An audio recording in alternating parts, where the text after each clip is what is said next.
Mic check, 1, 2.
Good afternoon, everyone. It's lovely to see all of you here with us this afternoon. I would like to formally call the Broadband Authority meeting to order today, Tuesday, August 18th, 2026 at 2 p.m. The meeting is formally called to order. Our first order of business, gentlemen, is the approval of our minutes from the June 16th meeting. Do you have any changes, additions, or deletions that you would like to make to the minutes? Hearing none, I'll entertain a motion to approve the minutes as submitted. Approve the minutes. Thank you, Mr. Meredith. Is there a second? Second. Thank you, Mr. Tatum. All those in favor, please say aye. Aye. Aye, and that carries unanimously. Mr. Sandy, project updates. Yeah, thank you, Madam Chair. Really, today's time is going to be devoted to primarily Zytel talking about their Body 2024 project in the county. But as you recall, maybe from some previous conversations, they are also a BEAD participant in the county as well. So I've asked Rodney to share information on that. And then kind of the bigger one is kind of what the new direction we're headed on the project for the southern portion of the county that previously was with River Street. There's some news, which, some information have been sent to you. You've probably seen some news articles as well. The change of the ISP for that project from River Street to Zytel. So for us, Zytel's working in the county really under three different projects, maybe even more than three, but at least three different funding mechanisms that they'll be providing services to citizens in the county. And Rodney does have some slides to kind of show pictorially and kind of what that means as far as number of households that they will reach when they finish the various aspects of this project. Now, the way it's kind of working is that all of these different projects are going to kind of blend together. And so they're going to be performing the work. And I guess from a paperwork perspective, they'll be doing some households under this and some under this. But really from a work perspective, it's really kind of all coming together. And I'm sure Rodney will speak to that as kind of one big project that they're working on. But for us, just for clarity's sake, we have it listed on the agenda kind of as the three different topics. And so we'll try to do that, but I think a lot of it is kind of going to blend over into different things. I think the big thing for us is that the good thing is that we've got an ISP who's working actively in the county, providing fiber services to a number of residents already and continuing to reach others, and we'll reach more through this new project agreement with West Piedmont and with the state DHCD. So I'll make a couple introductions, and like I said, we'll kind of go through the different aspects. If you recall, going back to the River Street project, that was a regional project that was really a West Piedmont Planning District Commission project that was Franklin County, Henry County, and Patrick County were all participants in that. And so Michael Armbruster is here from the PDC, and he'll share a little bit of context on that regional project. And then Chandler Vaughn is here. Chandler, I hope I get your title right, the new Director of Broadband, Broadband Manager, Broadband Czar. I think there's a couple of different terms. He's a czar. But oh my! Chandler recently put into that position. I've personally been working with Chandler for a number of years on the Broadband Initiative, and so he's been a great partner. And I just appreciate him coming down today to join us and give kind of an update from the state's perspective on this transition for the River Street project. And the state has approved most, if not all, aspects of that project being transitioned over to Zytel. So we'll give him an opportunity as well to speak to some of that. So maybe first we'll start with Rodney, and Rodney, an update maybe on the 2024 project, and then we'll move into kind of the regional project updates, if you would. Good afternoon, Rodney. Chairman. It's nice to have you back with us. Thank you. Yeah, I'll bring my punch card over for frequent speaking. Oh, we'll hold you to that. So we're moving right along, and we have had we've had good progress for the 2024 grant since I think it's been 2 months since I've been here. I think so. So it's been 2 months since my last update. We've had really good progress in Franklin County, but the big change has just been in all the other stuff that we've had going on since we met last. my slides kind of reference and we'll just kind of show you. So this is what we have built in an entirety right now in Franklin County. What we categorize as POPs 1, 2, 3, and 4.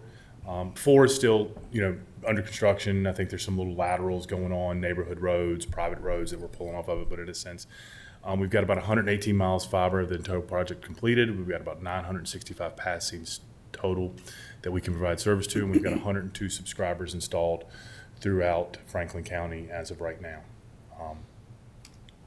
This yellow line that we've added to the map, that shows the remainder of the VDOT 2024 project that we have to build. It's about another 100 miles of fiber that goes straight south out of the Wirtz area towards and then through Rocky Mount and down into, I guess, the Bassett type area in southern Franklin County.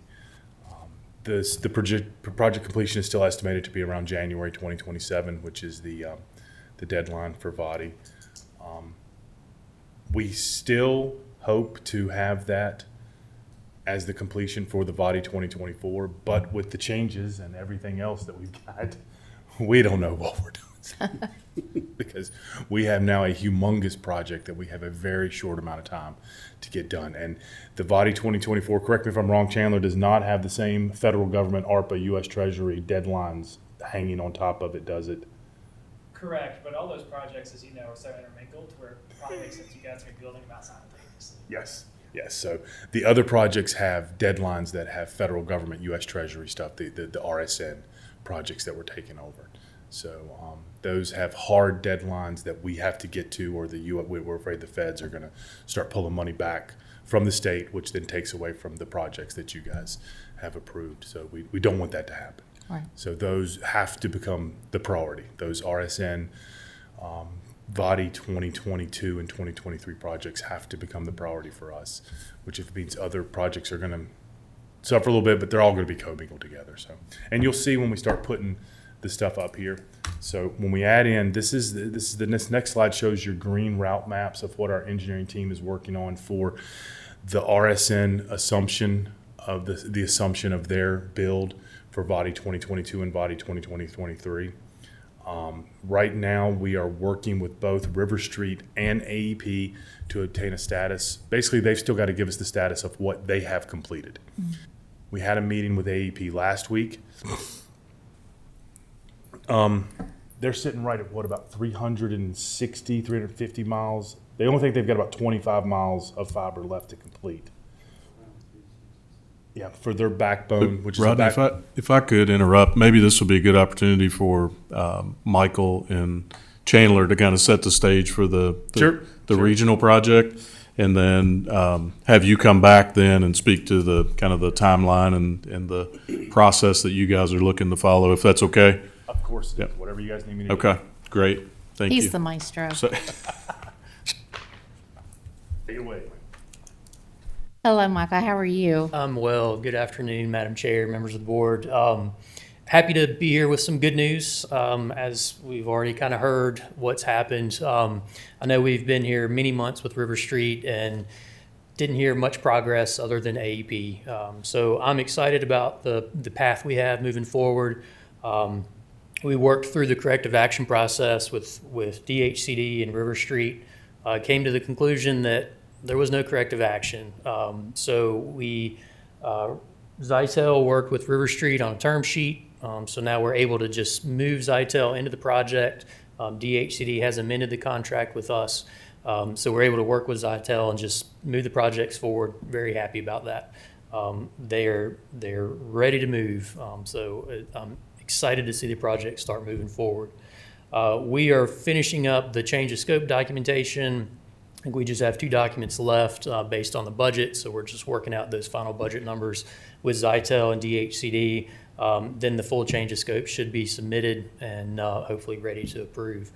I don't want to talk too much because we do have Mr. Vaughn here, and as you mentioned, he's the broadband czar, so he can probably provide better updates than me. But again, happy to see the project now in a good spot, ready to move forward and move quickly. And if there's any questions throughout the day that I can help answer, I'll be happy to do that. Thank you. Any questions from the authority members? Okay, thank you. Mr. Vaughn, hello. Good afternoon. Nice to have you with us. Thank you for having me, and I've been referred to as the Broadband Czar, so I guess I'll have to live up to that title. That's all I'm going to see when I see you from now on. Here we go. No, I appreciate the invite. You know, growing up, I listened to my dad tell stories about hitchhiking to Ferrum College for his junior college years. So it's good to be here in the neighborhood and see some of the stories that he was telling and talking about. In terms of broadband progress in Franklin County, I don't know if we have a graph that we can shift over to away from the Zytel presentation, but just wanted to jump in from a more holistic standpoint that progress across Franklin County has been good in the last 3 years. Obviously, we're kind of shifting into high gear now, taking River Street out of the project and putting Zytel in, and we're confident in the progress that'll make to close the gap. But here's a representation of the coverage growth you've seen in Franklin County over the last 3 years.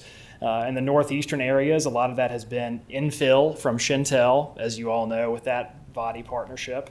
And the same thing in the corridor of 220 going back up to Roanoke, of a lot of infill to make sure there are no gaps left out in the Shintel coverage area.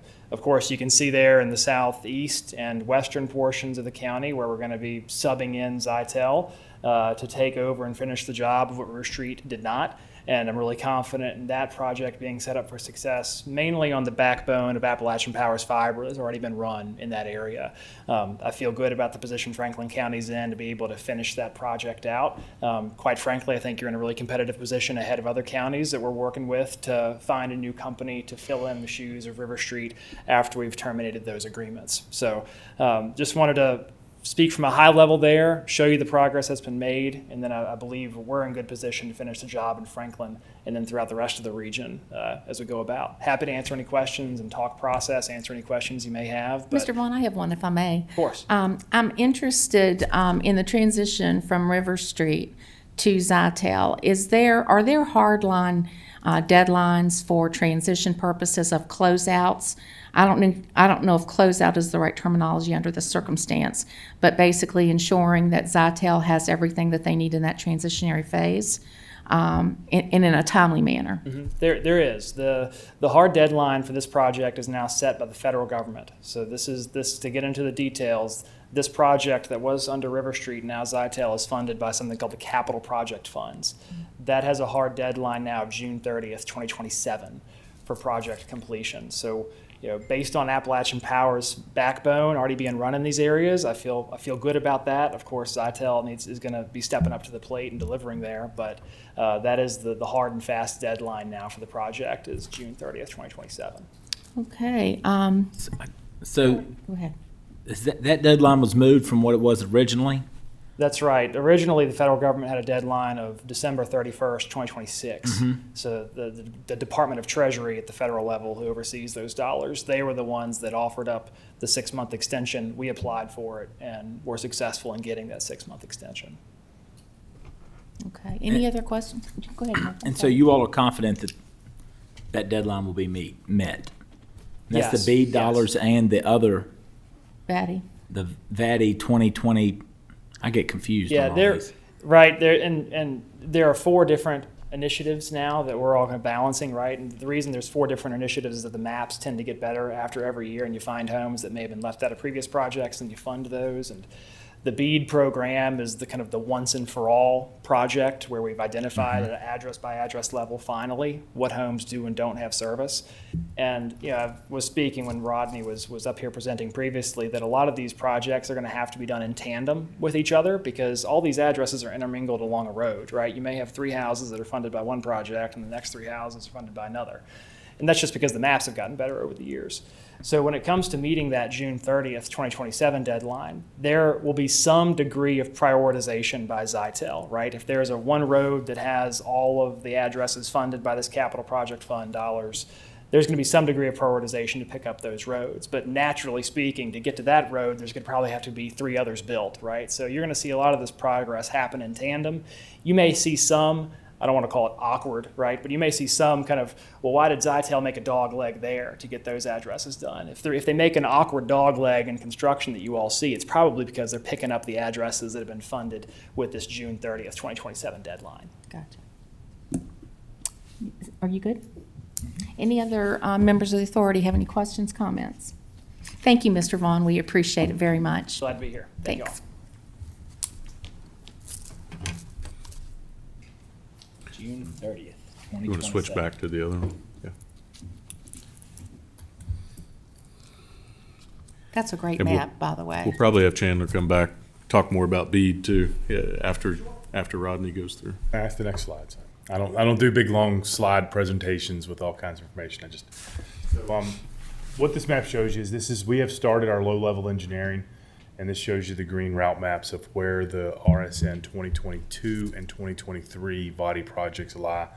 Like I said, we're currently working with both RSN and AEP to get a list of what they've built. We had to go through the NDA process with AEP. They're going to give us the shape files, the GIS files to show us where they've built fiber. We've got to take that and really the only place this affects is the Franklin County project because we've already got fiber here. We've already got a footprint here.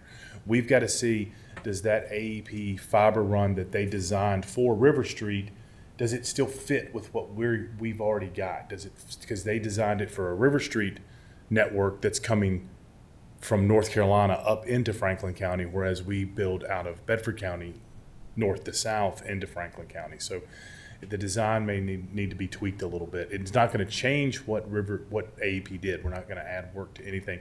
It just may change, well, this 20-mile section of fiber, you were originally going to let River Street use it. We don't really need it because we've already got fiber in the ground. There's no reason for us to lease it from you when we've already got it in the ground. So we've got to adjust that, negotiate on that contract, and I've already started talking to them about it. They're ready to move. Good, I was worried about that. No, we've already met with Some of the AP delays. Nope, Okay.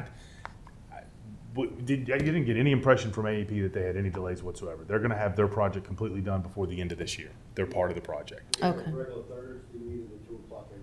Oh, very good, very good. I just think just sheerly moving it from River Street to Zytel, just on that basis alone and knowing the bureaucratic nature of AP, things like that can put a big hiccup in things from a timing perspective sometimes. But it sounds like everything is, if it's weekly set up for meetings, that's a good sign.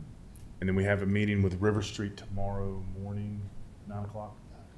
Meeting with River Street tomorrow morning with their engineering department. We've got to get a list of deliverables Right. from them, things that they already have. What materials do they own? What engineering have they done? What permits do they have in place? What do they have for deliverables that they have to transfer to us? We still haven't seen that list to know whether what they have fits our model of how we design and build a network. We've got to make sure that it does and that the deliverables they have fit with what we want, and we can take possession of that and have that transfer to us.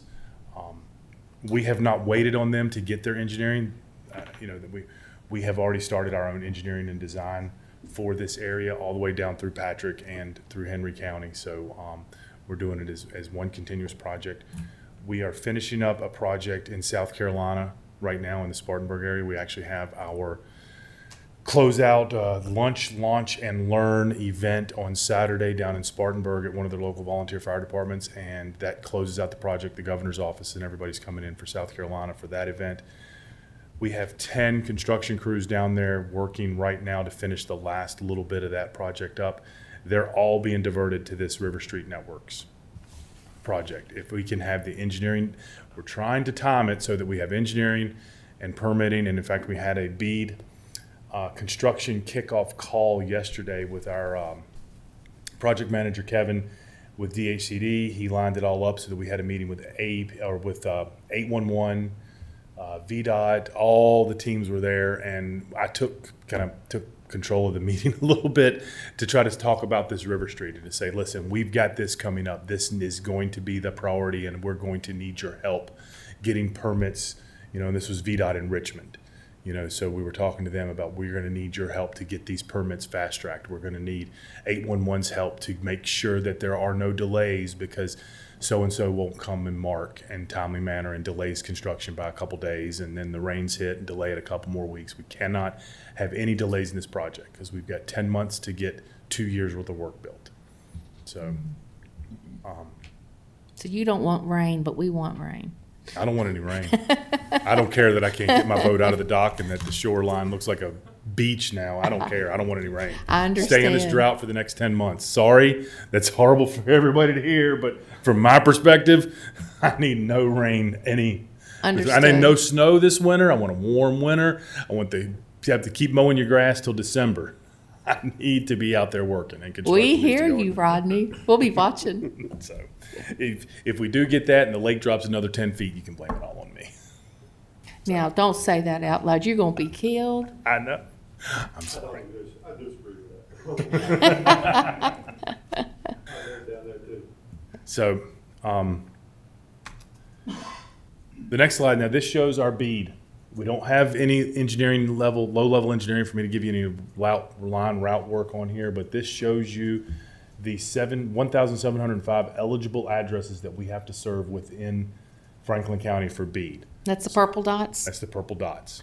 So that shows you how much we've got to build. It's an additional 535 miles of extensions off of our existing fiber that we're going to have. When the green, yellow, and blue all gets completely built, we'll work on that. Now, does that mean some of this bead will probably get done once we get the NEPA approvals to begin construction, which are coming any day now? Right, Chandler? Coming any day now. We can start working on that. Project completion, it's a 36-month project. Actually, I think it's a 35-month project.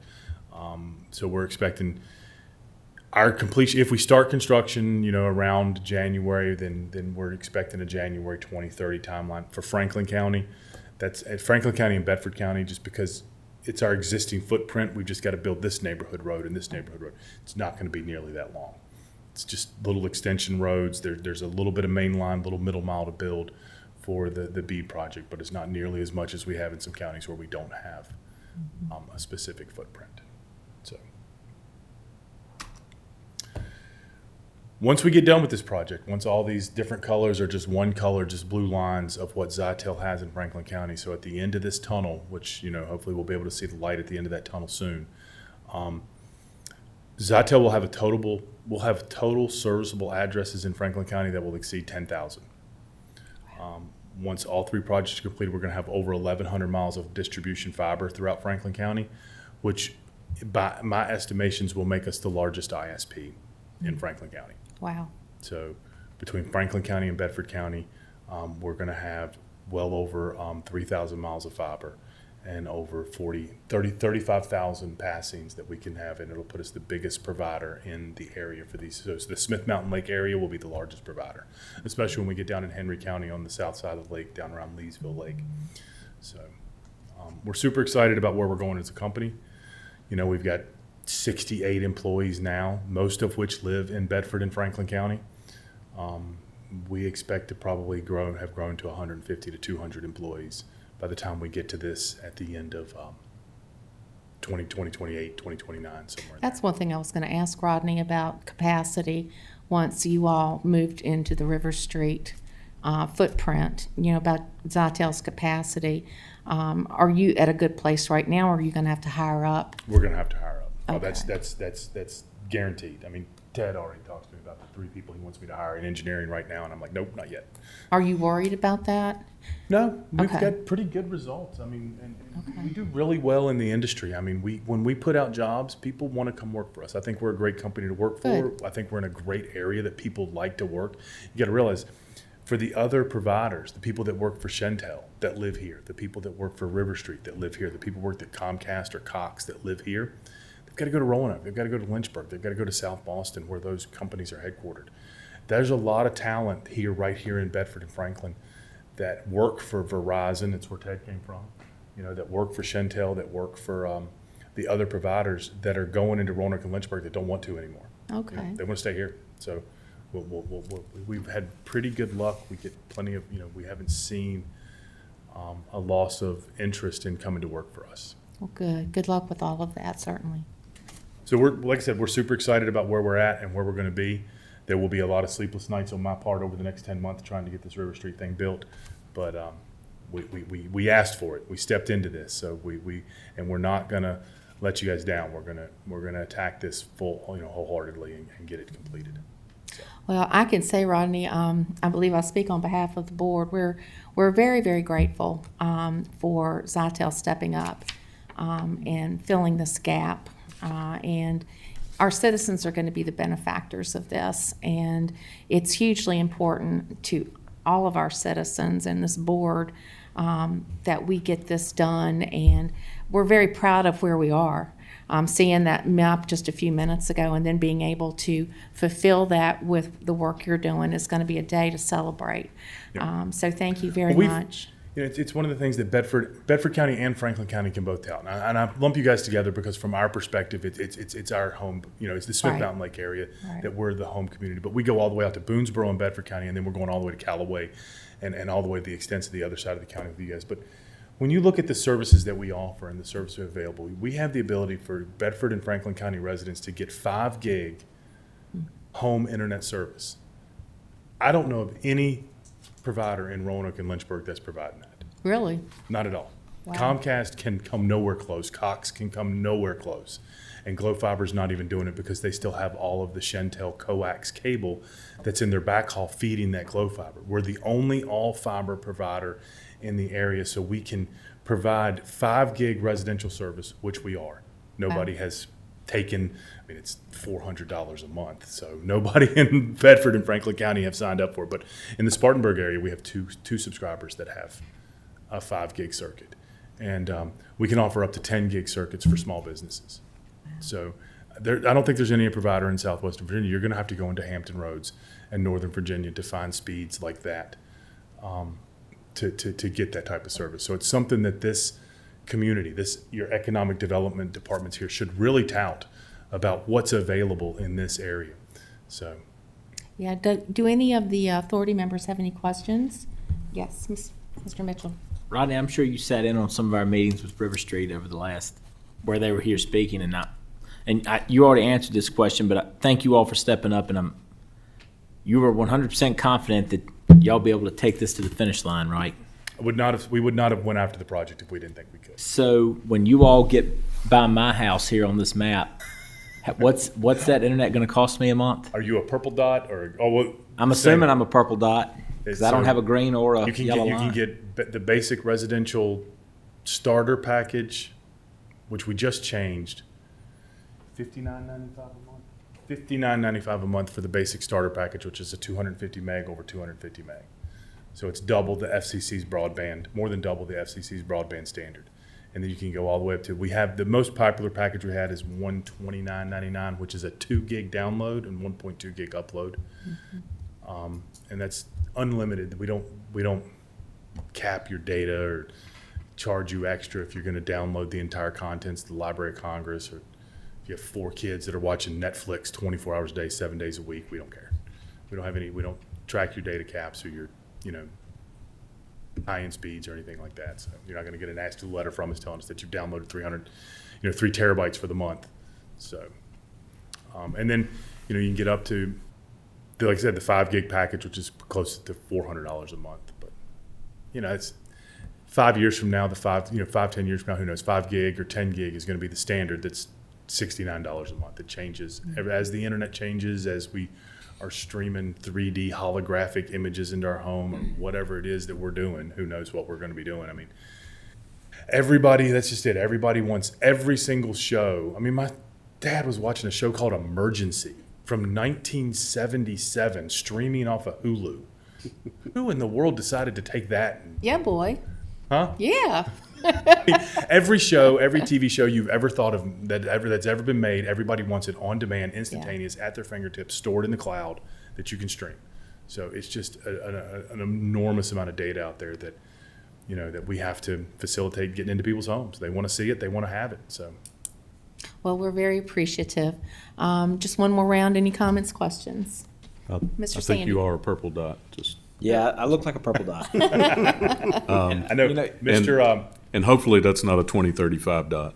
So I think it's 2035 dot. Yeah. I'm hanging in there with Brightspeed, but I'm this close to going to Starlink. Y'all better hurry up, man. Starlink. Oh, all right.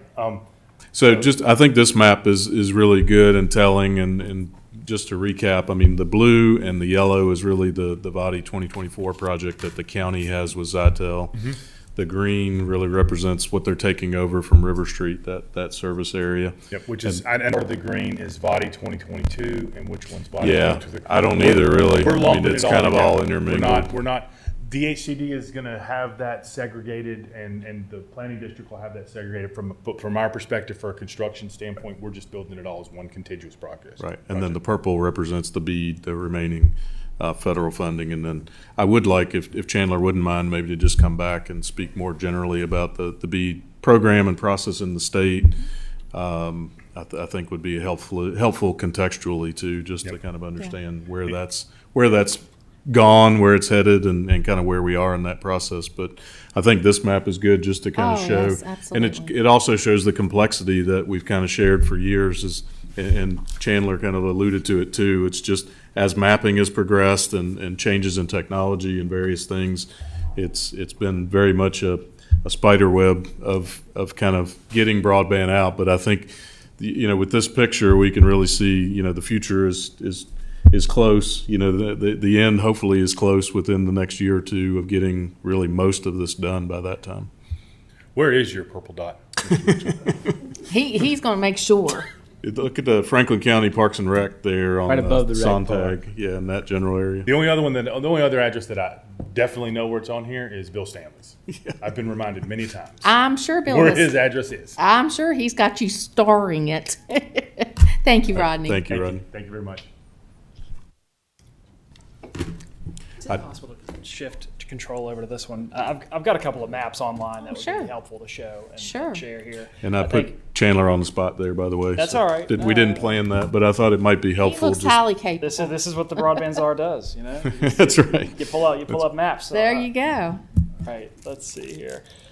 And I will, as that's being pulled up, he didn't hesitate about coming here, so I appreciate that. And, Oh yeah, of course. spending a little time with us. And I think this project and just the transition of this project is important, and I think Oh, yeah. they also understand that. And I think that's one question I did have, Chandler, for you and for Michael, is there anything you need from Franklin County as far as any board approval or any kind of thing? I don't think so, but if that's something that's needed, let us know. I think the other thing, we touched on American Electric Power. That is another partner to all this that is critical. And so I think, certainly in future meetings, we'll invite them back like they've been here before as a partner. And if we can help in any way with VDOT or APCO in that effort, we're certainly, willing to help as much as we can to keep the project on track and on schedule, because we know how important it is to meet that deadline.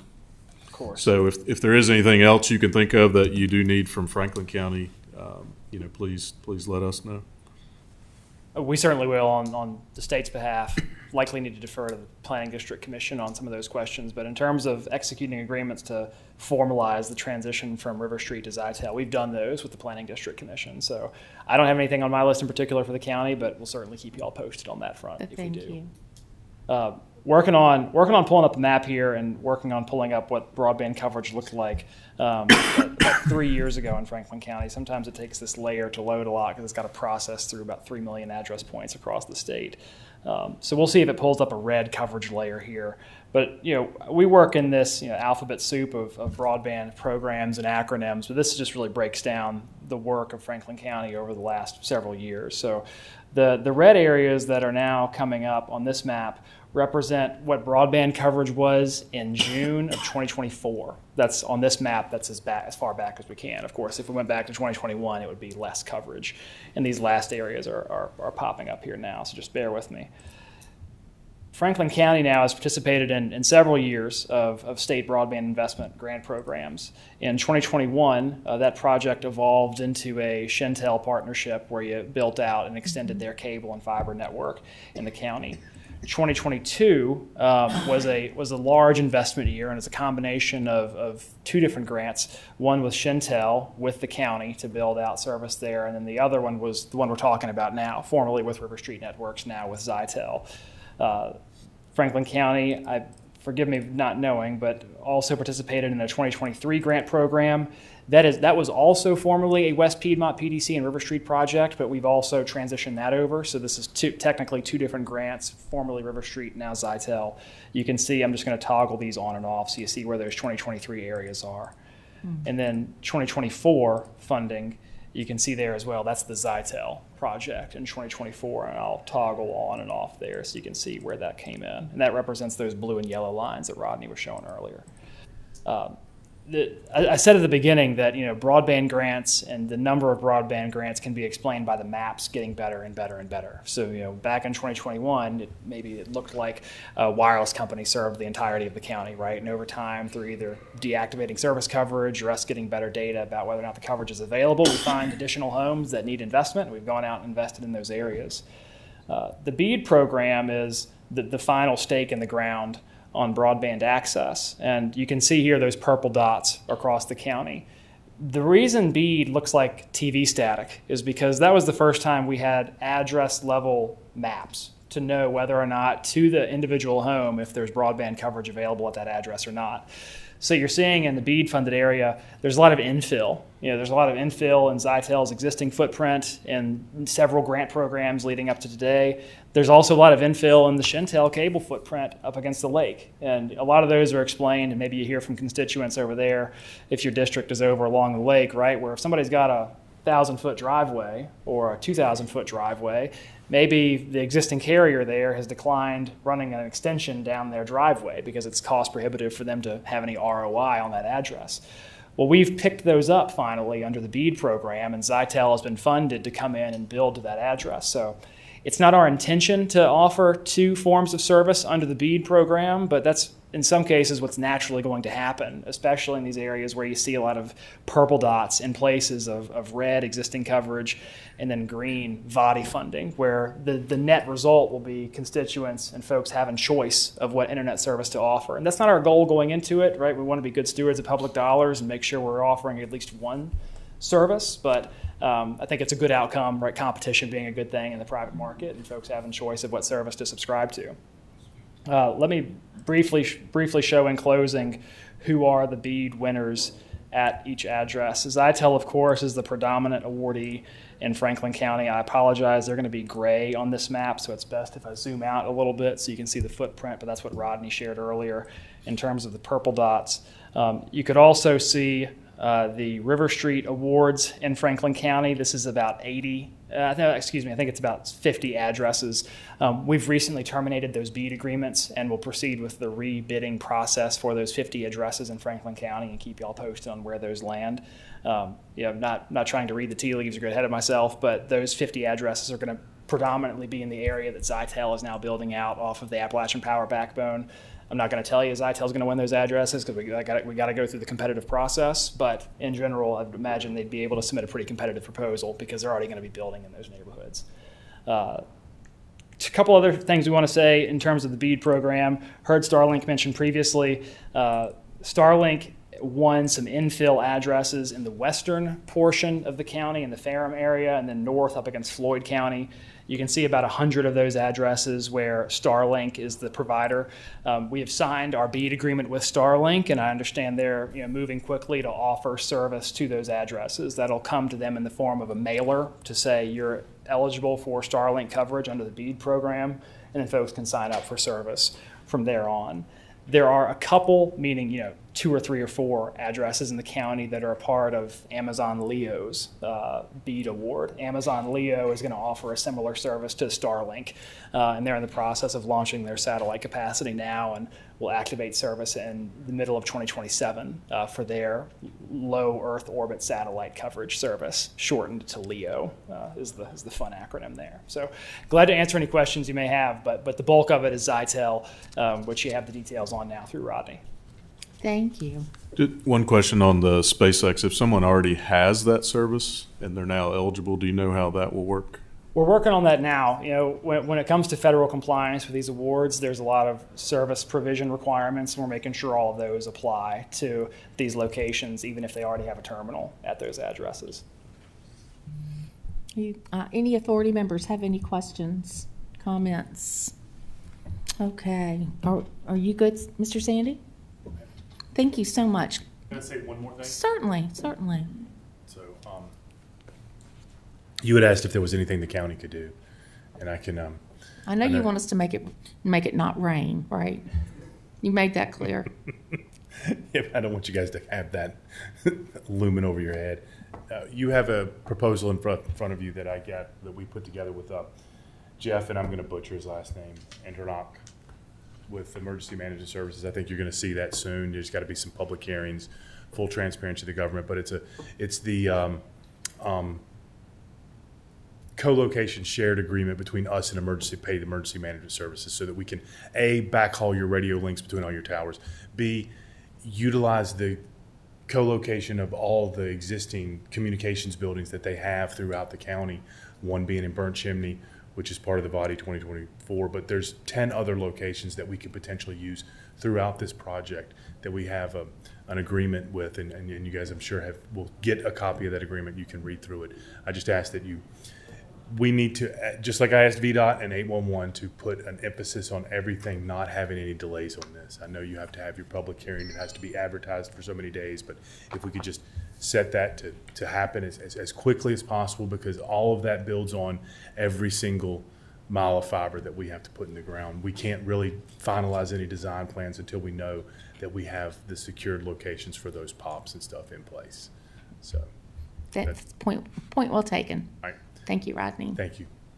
Mr. Sandy? I have nothing further. Okay, I would like to thank our guests for being with us today. Is there anything that you all, in closing, would like to speak to the board about? Anything at all?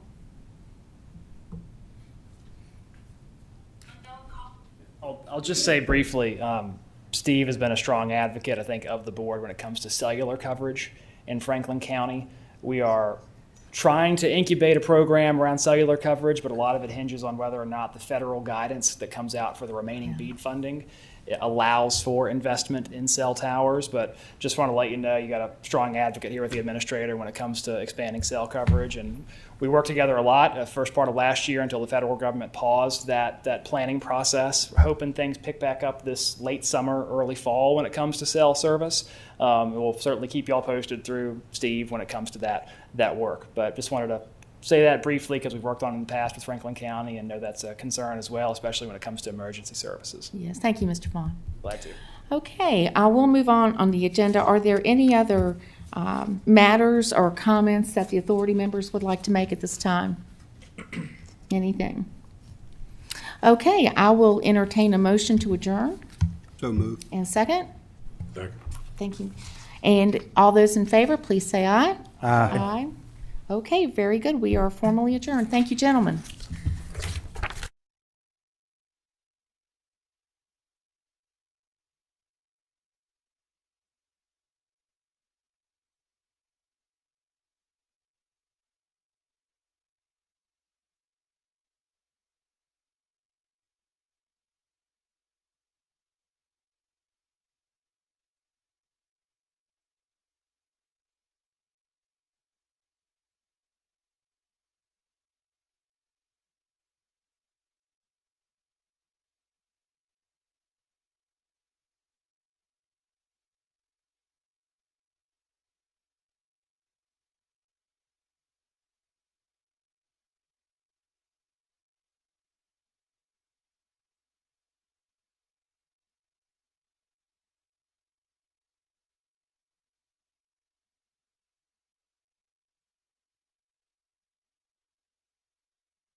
Good afternoon, everyone. On behalf of the board, we're very appreciative to have you with us this afternoon.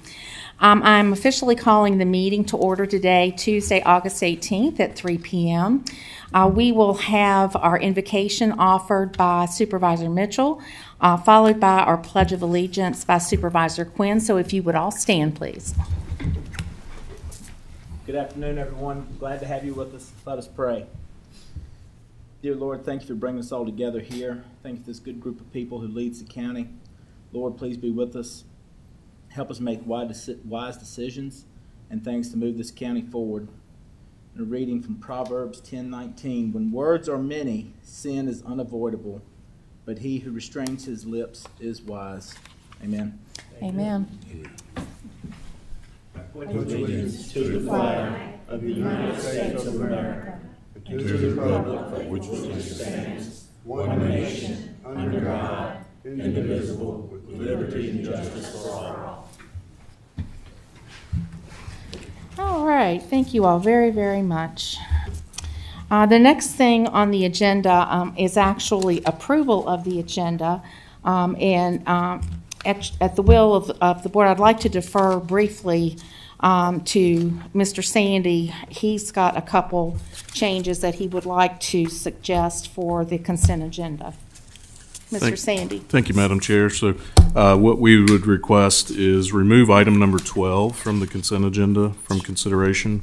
That's the item relative to contract with Zytel regarding use of some county property at the Burnt Chimney collection site where the water tank is. And what we would propose as well is that we amend number 5 to add 2 additional parcels to that list to have a public hearing in September. So those would be parcel 028-001-3201 and 028-0013-100. So, and that's after consulting with legal counsel about just making sure we're following the right steps. There were previous public hearings held on that parcel, but they date back to about 2014. So it's council's advice that we go ahead and hold an additional public hearing on that. So we would ask that those changes be made to the agenda if it's the will of the board. Thank you, Mr. Sandy. Are there any other items that the supervisors you would wish to pull? I'd like to pull item number 4, just Okay. for further discussion, please. Okay, yes, sir. Anyone else? I'd like some discussion on item number 10. Okay. All right, so we've got 4 and 10 for further discussion. Anything else? Okay, what I will do at this juncture is to ask for approval of the consent agenda with the exception of items 4 and 10, noting the amendments that Mr. Sandy has made. And removing 12, thank you. Thank you. So is there a motion to approve the consent agenda with those considerations? I make a motion. Second. Thank you. All those in favor, please say aye. Aye. Aye, and that carries unanimously. Okay, let's begin with number 4. Mr. Quinn?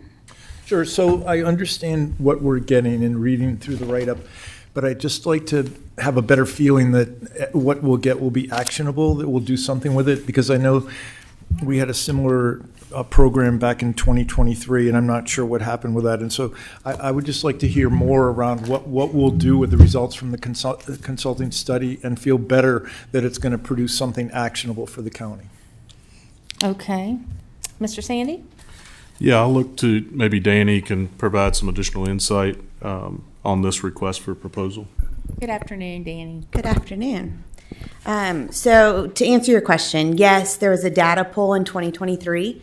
While we would look to get new data and information from this consultant or partner, the real outcome we're looking for is the contacts and connections so we can build relationships with retailers, and that at the end of a contract, we're able to carry those forward. So as conditions within the county would change, we would be able to reach out, have touch points, say X, Y, and Z has changed. Would we be a better fit for your retailer to come in and open up here in Franklin County? So that's part of it. But in addition, a stack of papers with data is wonderful, but what are we doing with it? What is it, the information that the retailers want to know? How do we shape that narrative? We understand what's important to us, rooftops, household income, what have you. but each retailer is looking for something different. And so these consultants understand and know what the retailers are looking for, and they would be able to advise us so we could shape that information into a relationship and be able to carry it forward and utilize it so we could have an outcome that is visible to the community.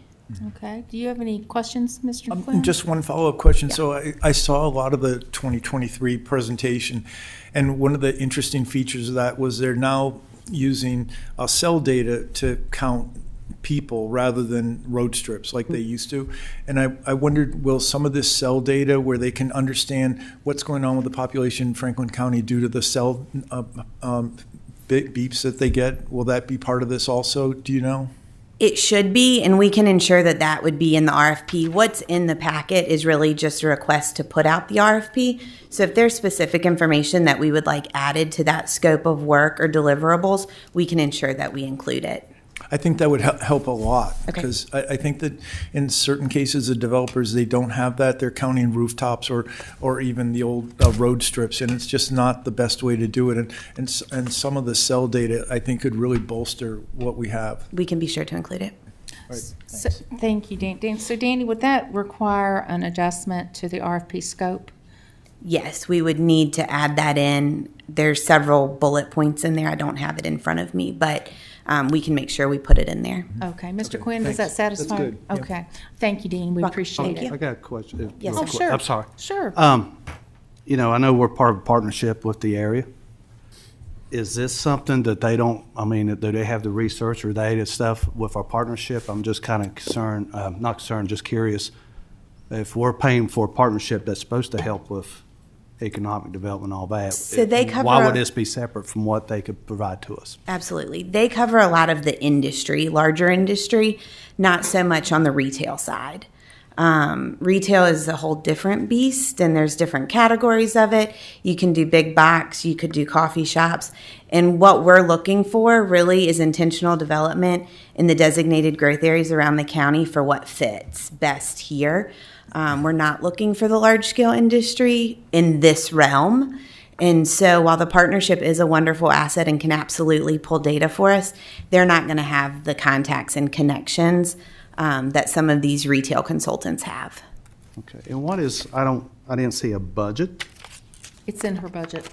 It is, I'm not asking for dollars at this point. I'm really just asking to go out to get proposals, and we would evaluate those and bring back any budget requests for your all's approval. okay, I Yeah, I think. didn't know where if they was. No, that's a great question, Mr. Meredith, and I think when she comes back, it'll be denoted that the dollars are already appropriated in her budget, but we'll have to see what those amounts come back. Correct. On the RFPs themselves as to whether that amount needs to be adjusted. Is that fair Ma'am. enough? Yes, ma'am. Okay, thank you, Thank you. Danny. Mr. Meredith, does that satisfy your question? Okay, very good. All right, number 10, Mr. Carter. Thank you, Madam Chair. That concerns Constitution Solar Project, and I've fielded several phone calls about this. And for the audience, this is due to a court order, and from our book, the county shall not unreasonably withhold, condition, or delay this approval, and I would like for the county attorney to comment on that for the record before we vote on it. Thank you. Mr. Gwynn.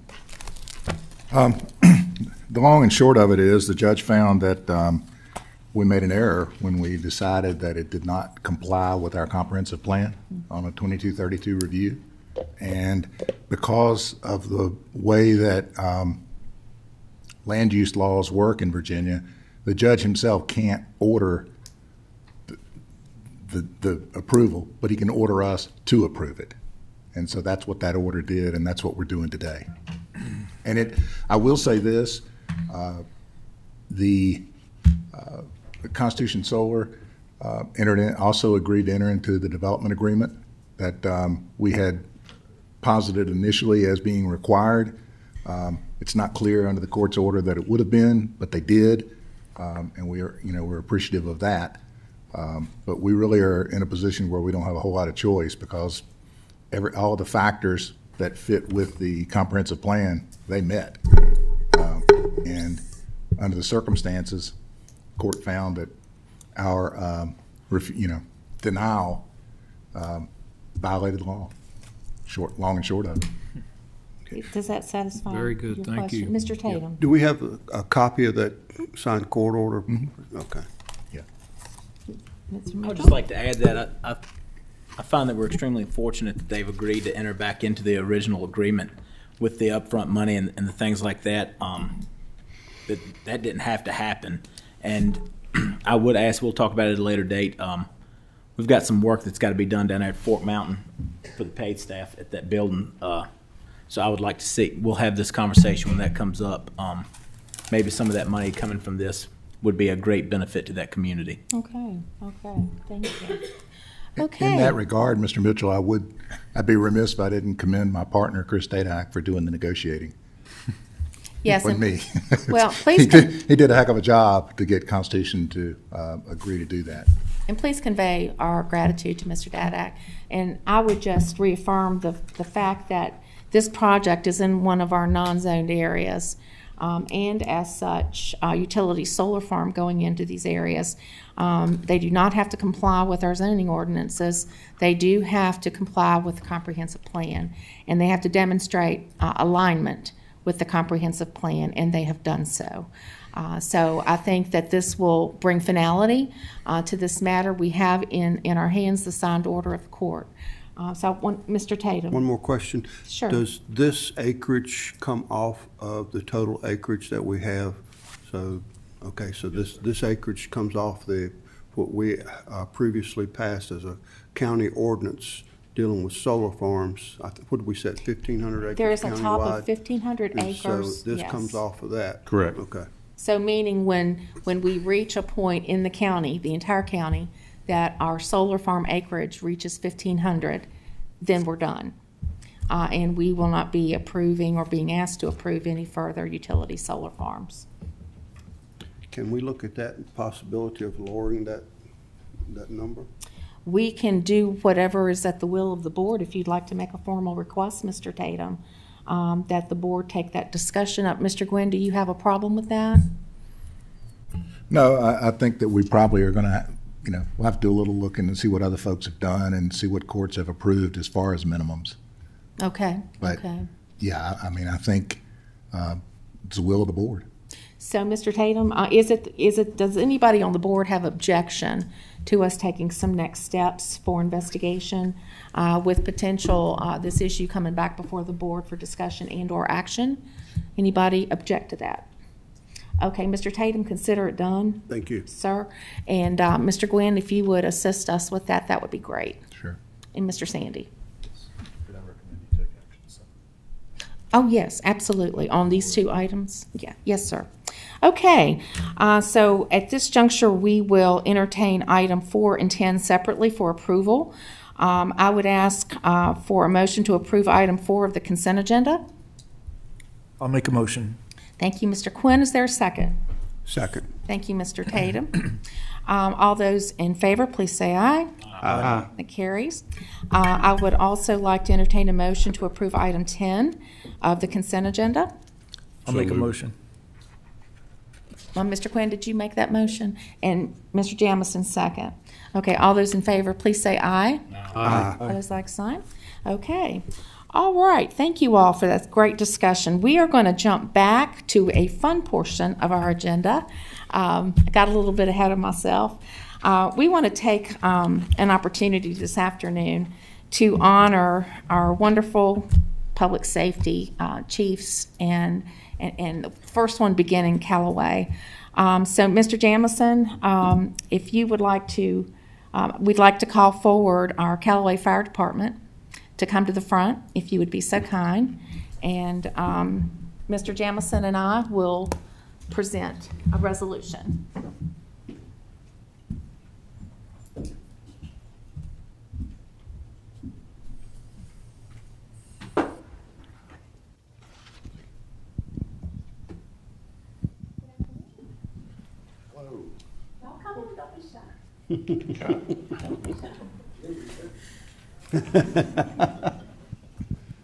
We're going to start with Callaway Fire Department. This.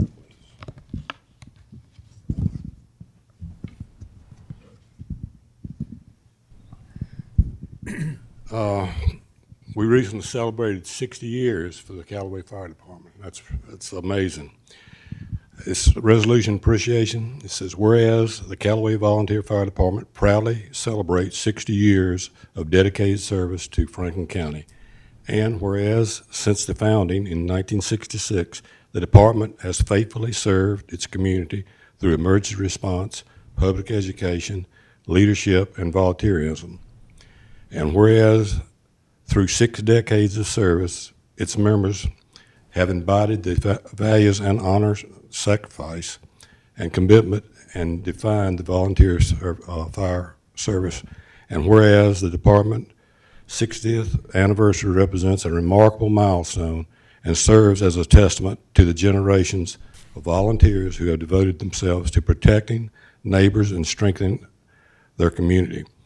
And be it therefore resolved that Franklin County Board of Supervisors hereby express deep appreciation and respect for Callaway Volunteer Fire Department's lasting contributions and enduring legacy of services, and congratulate you on your 60th years of outstanding service.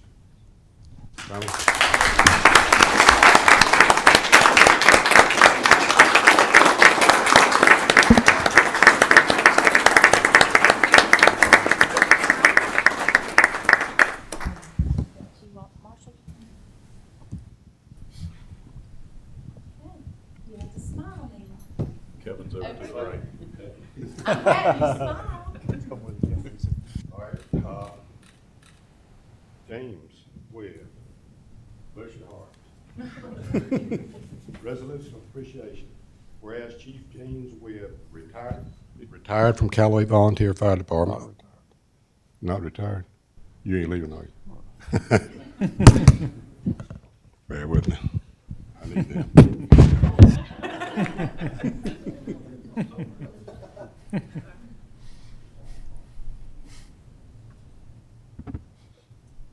Whereas Chief Webb is a founding member of Callaway Volunteer Fire Department and has faithfully served Franklin County for 60 years, 42 of which were served as chief of the department.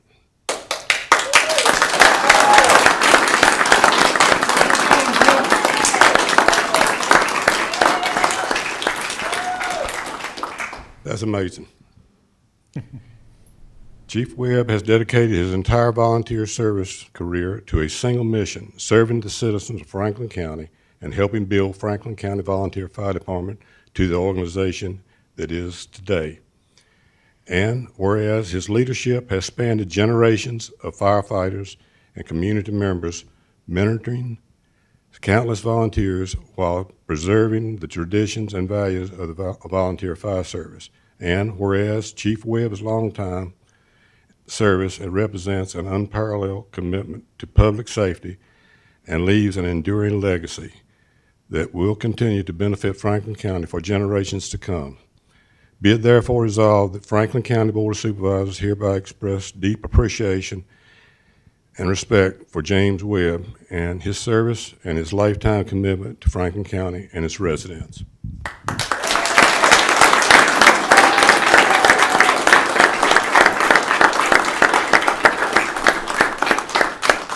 Speech. Wait, one other thing I got to say. You know, there's a saying, behind or beside every good man, there's a better woman. I think, no, maybe it's a good one. I think a better woman's better. And I will recognize Dot. Yes.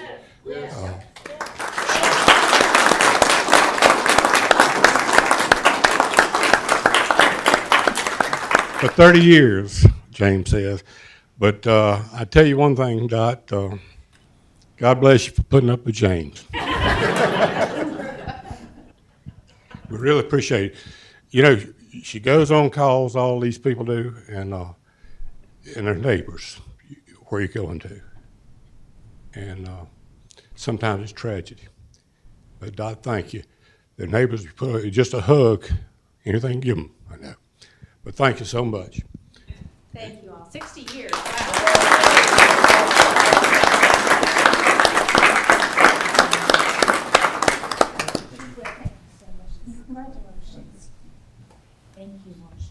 Stay here, right? Yes, yes. Are we good? Okay, it's my honor to call up Dempsey Moore, Captain Dempsey, Fire Chief, I should say. I was going to demote you, Dempsey. That's all right. Goodness gracious. I've been called worse. Dempsey, it is our pleasure to present you with a resolution of appreciation, and I'd like to read it. Whereas Fire Chief Dempsey Moore of the Scruggs Volunteer Fire Department retired on June 30th, 2026, which he wasn't really allowed to do. Whereas Chief Dempsey Moore faithfully served the Scruggs Volunteer Fire Department for 29 years, including 14 years as chief. And whereas his distinguished service reflects a steadfast commitment to leadership, public safety, and the continued success of the volunteer fire service within Franklin County, and whereas throughout his tenure, Chief Moore demonstrated an unwavering dedication to protecting his community while helping strengthen his department through service and leadership. And whereas his contributions exemplify the spirit of volunteerism that has long defined Franklin County's emergency services system. And be it therefore resolved that the Franklin County Board of Supervisors hereby expresses their deep gratitude and admiration of Chief Moore for his years of service to Franklin County. So if you all join.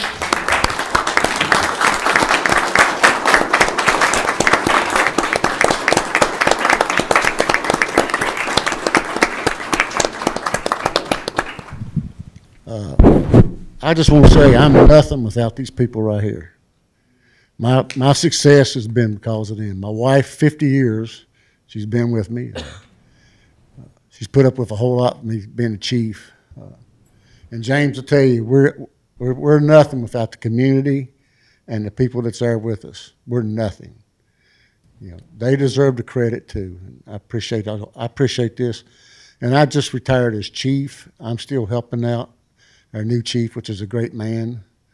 I'm still going to do what I can. I've had some health problems, and that was my reason for stepping back. I'd like to have been there another 20, but I got a good man there. He's going to do it. Thank you.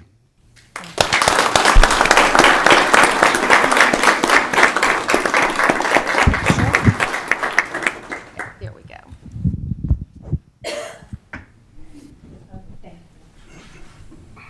Okay, we are. Madam Chair, Yes, sir. I'd like to comment if I could, please. Please, please. I have the opportunity to serve at the Henry Fire Department as a very young chief years ago. Chief Webb was one that anytime I had a question, I could always go to him and ask him. And also Slim Crawford, who's no longer with us, was also another chief that I could go to, as well as Rodney Cundiff at Callaway. Those were three men that as a young chief in a young department, I depended a great deal on. And it gives me great pleasure to see Jane here today. I served for many years on the dive team at the Sheriff's Department. And anytime we got a call to Smith Mountain Lake for a body recovery, and those are not pleasant events, but anytime I got there and I saw Jane was there on a pontoon boat, I knew I was going to be okay because she had our back. She kept up with our times and our pressures, and if we started getting close, she'd start beating on the side of that pontoon boat, and when we hear that clanging, we knew it was time to come to the top. So, Jane, thank you for looking after us all those years.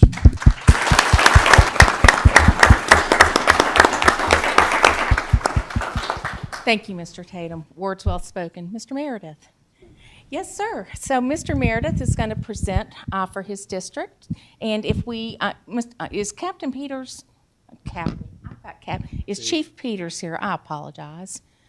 Okay. If you would read the resolution on the board's behalf, that would be wonderful. Thank you. Whereas Chief Riley Peters of the Boones Mill Volunteer Fire Department retired on June 30th, 2026, and whereas Chief Riley Peters dedicated 25 years of volunteer service to the Boones Mill Volunteer Fire Department, including 14 years as chief.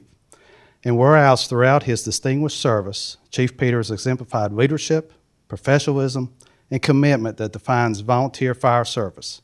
And whereas Chief Peters' years of service strengthened his department and positively impacted the citizens he faithfully served. And whereas through his leadership, Chief Peters demonstrated the extraordinary sacrifices willingly made by volunteer firefighters in service to their communities and leaves a lasting legacy of dedication and public service.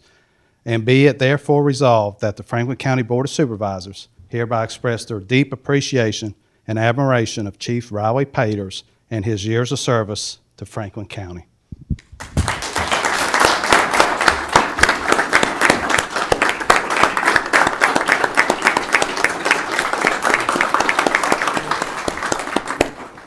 Yeah, we would like to call up our fire chief to,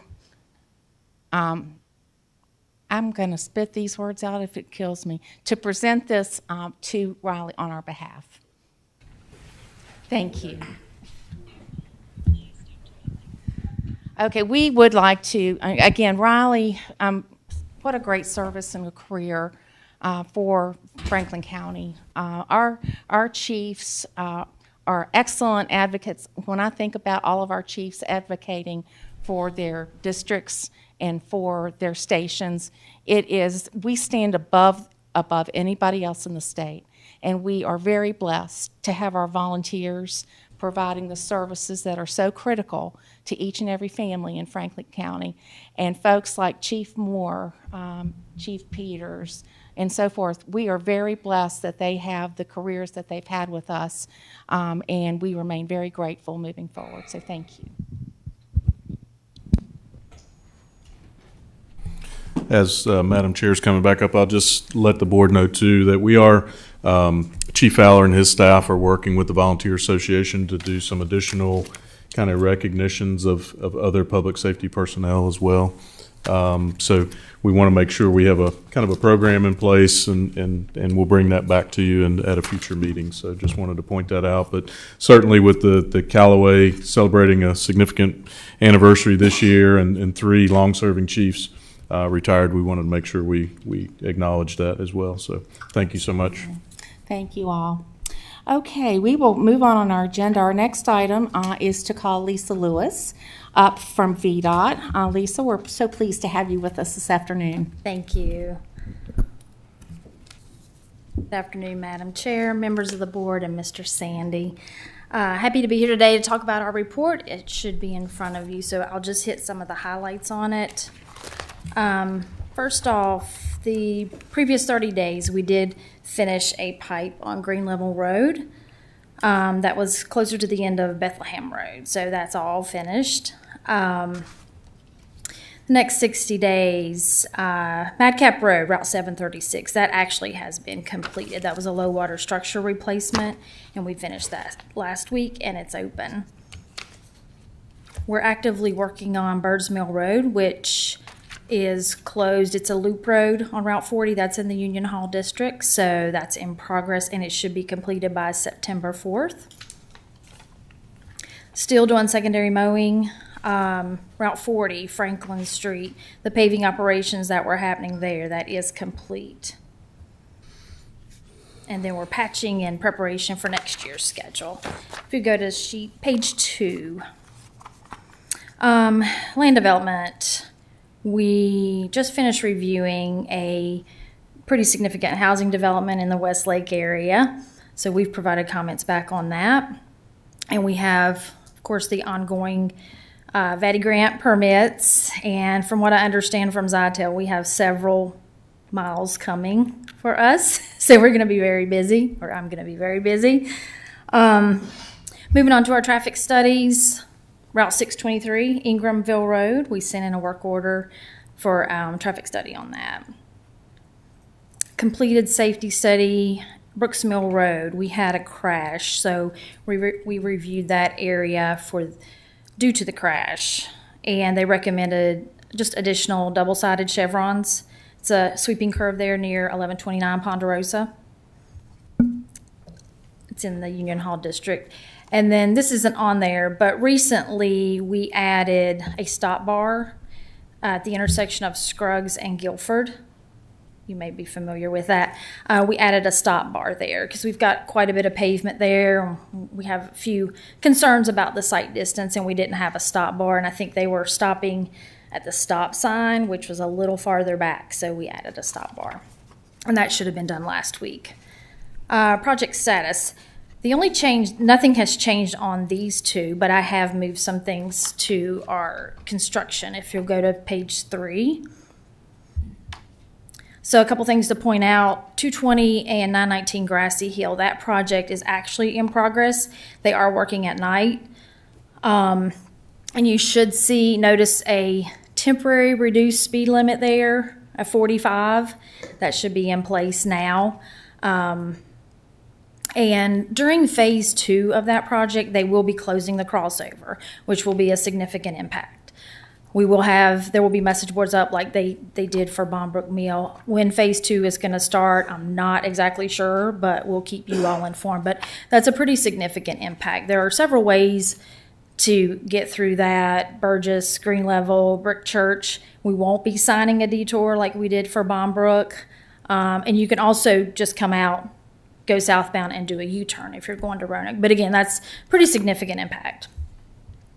The other one that was added for construction is 220 and Naff Road. So that will start early September. We're getting ready to have the pre-construction meeting on Thursday. Moving down, the business park. The poles are actually going up for the flashers for the signal. So it should be on target to be completed by the end of August. Lisa, could you make a comment about that? I've fielded a lot of questions from people that think that's going to be a stoplight Okay. there. Can you just say for the public what that actually is going to be? Yeah, so actually it's going to be flashers. So it's just going to be flashing. And Mr. Sandy may know more than I do, but right now the signal isn't warranted, so it won't be functional. It'll just be flashing and in place. I don't know if you have anything you want to add. That's where we are right now. Right, yeah, the flashers will go up first, and then as traffic increases within the park to warrant the signalization, the signals will then be converted into more traditional signals, so. Yeah, and I don't think we've really taken a look at it since the old brick church has closed, so that may be, hopefully that will help. But yeah, as of right now, it'll just be flashers. So we'll all probably get a lot of questions about that. Yeah. Also, we have the 2 rural rustics, Red Valley and Novella, that are in progress. Novella should be done by early September. And then Red Valley should be mid-October. So those are, like I said, they're active and they're not too far from being done. So, do you all have any questions? Thank you, Lisa. Are there any questions from supervisors? Anybody? No question. I just wanted to reiterate a comment that she had made about the broadband projects, and Lisa has been tremendous from all of our ISPs that have worked with VDOT on getting permits. She's been wonderful, but as she noted, and as we heard earlier in the broadband meeting, there's going to be several more permit requests for the Zytel project. So we appreciate you always efficiently reviewing those and approving those and keeping that project going. They indicated to us they do have a deadline of June 30th of next year for finishing that project. So they're going to be looking for those permits really fast. Right. So we appreciate you, and you always turn them around real quickly. I've heard so many positive things about the review process here compared to some other districts, and I won't name names, but she's been great. So we appreciate that, and it's helped a lot in those projects. Well, thank you. Yeah, my mantra, we're here to help them, not hinder them. So I always try to do my best. But thank you. No other questions, comments from supervisors? Lisa, thank you so much for being here, and Thank you. Continue to convey our gratitude to staff and Salem office for all the support we get from you guys. It's really exemplary. I definitely will. Thank you all. Okay, next on deck we have Mr. Carter for our monthly financial report.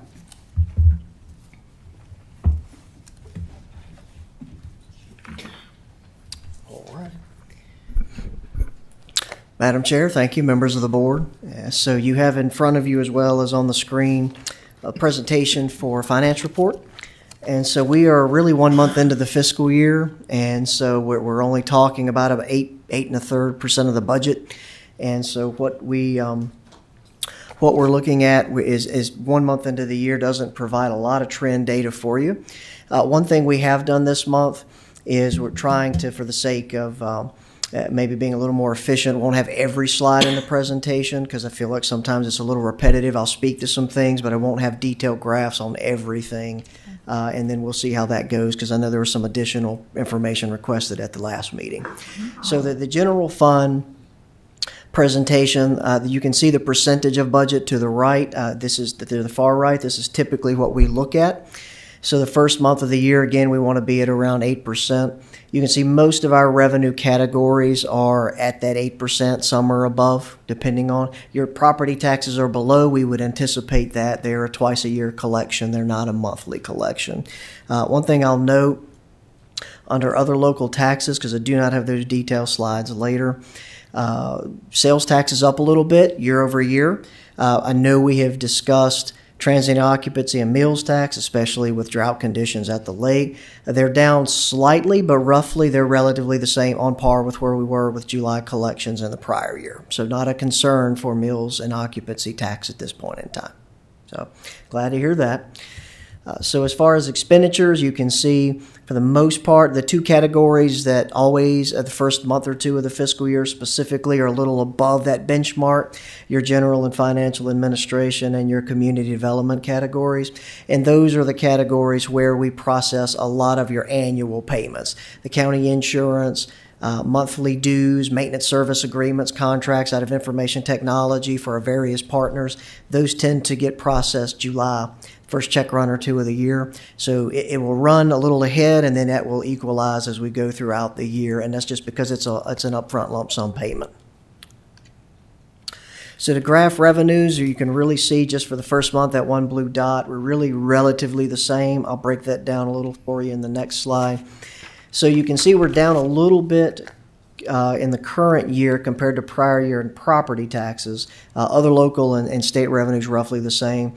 Property taxes really don't see any fluctuation other than, if you'll remember, prior year we had a delayed due date to June 23rd instead of June 5th. And we had quite a big adjustment at the end of the year with prepaid taxes and then really having to pull taxes back for what was really the June due date because of that.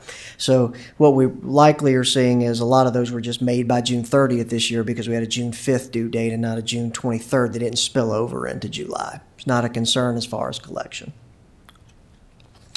So expenditures, we'll go over to that. That is, you see that blue dot is below.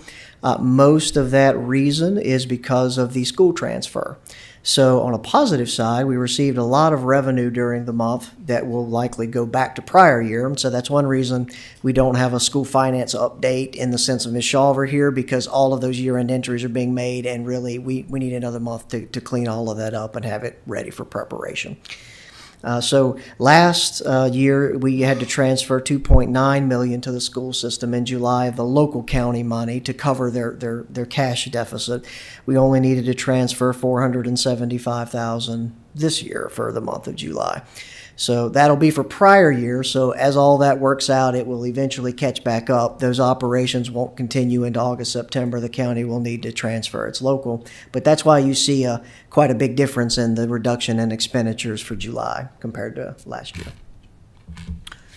So categorically, on the county side of categories, you can see slight increases. Your public safety, sheriff are down a little bit. Usually in July and August when you see this, that's typically a timing. Certain invoices, some years are paid in August, some are paid in July, depending on the timing of the pay cycle and the invoice receipt. No real concerns or fluctuation. Health and welfare up a little bit. I'll go to the next slide. Most of that is driven by CSA. Some of that is going to be timing, some of that is increased costs, and I have a little bit more information. I know that was requested last month. So what we want to provide you a little bit, and certainly take feedback. I know there was a request for additional information on CSA, so If this is meeting the requirement or the expectations of the board, there's different information you would like, certainly take that feedback and provide that for you next month. This is a dashboard that is presented to the CPMT, the Community Policy Management Team, that really is the multi-agency body that votes on funding for CSA. Staff really do not manage the funding. It's the CPMT, that appointed board, that does so. And so this dashboard is presented by staff to them at the monthly meetings. And so at the top box, you'll see a comparison for prior year, and when I say prior year, fiscal year 2026 that just ended in 2025, as far as approved budget and projected expenditures.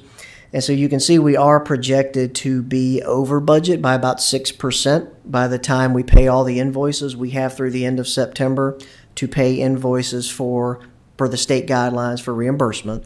And so we will attempt to do that. Usually by the end of August, most of those invoices are in, but it is open through September, and we do keep it open for our purposes of state reimbursement. So the box below provides a little bit of the explanation as to why some of that comparison may be a little different. So to the left, you have projected cost and the amount change year over year. And so the categories down the side, I know some of those can be very specific to, that's either usually foster care, parental placements, residential education, therapeutic foster care. CB is community-based services. So I wanted to draw your attention, and these have various reimbursement rates from the locality perspective. So there are certain categories we pay more attention to than others because it costs the county more money when they go up, when they increase. Parental placements is up 84% year over year. That really is just the way categorically it is broken down. That's a matter of who has custody of the child. At the end of the day, it's either foster care or residential. And so if it wasn't in the parental placement category, it would be either under foster care, TFC, or residential. And so what we are seeing is more children needing, whether that's through the parent or the custody is through the court or Department of Social Services, foster parent. So they're just needing services, and so it's costing money to have to deliver those. Same thing that the community-based, I want to draw your attention to that because that's increased 27% year over year. Our match starting July 1st increased, the local match increased per the state. That was a state requirement. Have a little bit more on the numbers on that on the slide, but that's going to be an emphasis moving forward into the new fiscal year because of the increased local match. ILA is independent living arrangements, and so this is one category where we are not necessarily required to fund. However, CPMT typically believes this is a better transition. What this is typically those children who have reached the age of 18, they're to the point of they're no longer in foster care, they're their own adults. And so there is a period of about 9 months, 12 if it's extended, where the locality can pay. And usually that's essentially what you would think of as an apartment in a more controlled environment for them to learn budgeting, for them to learn to stay on their own. And so CPMT has historically determined that is a very valuable service to try and make them help that transition into just the community after their services or after residential. So the unduplicated child count, I wanted to point that out, compare for you year over year. We have fiscal 25 and 26.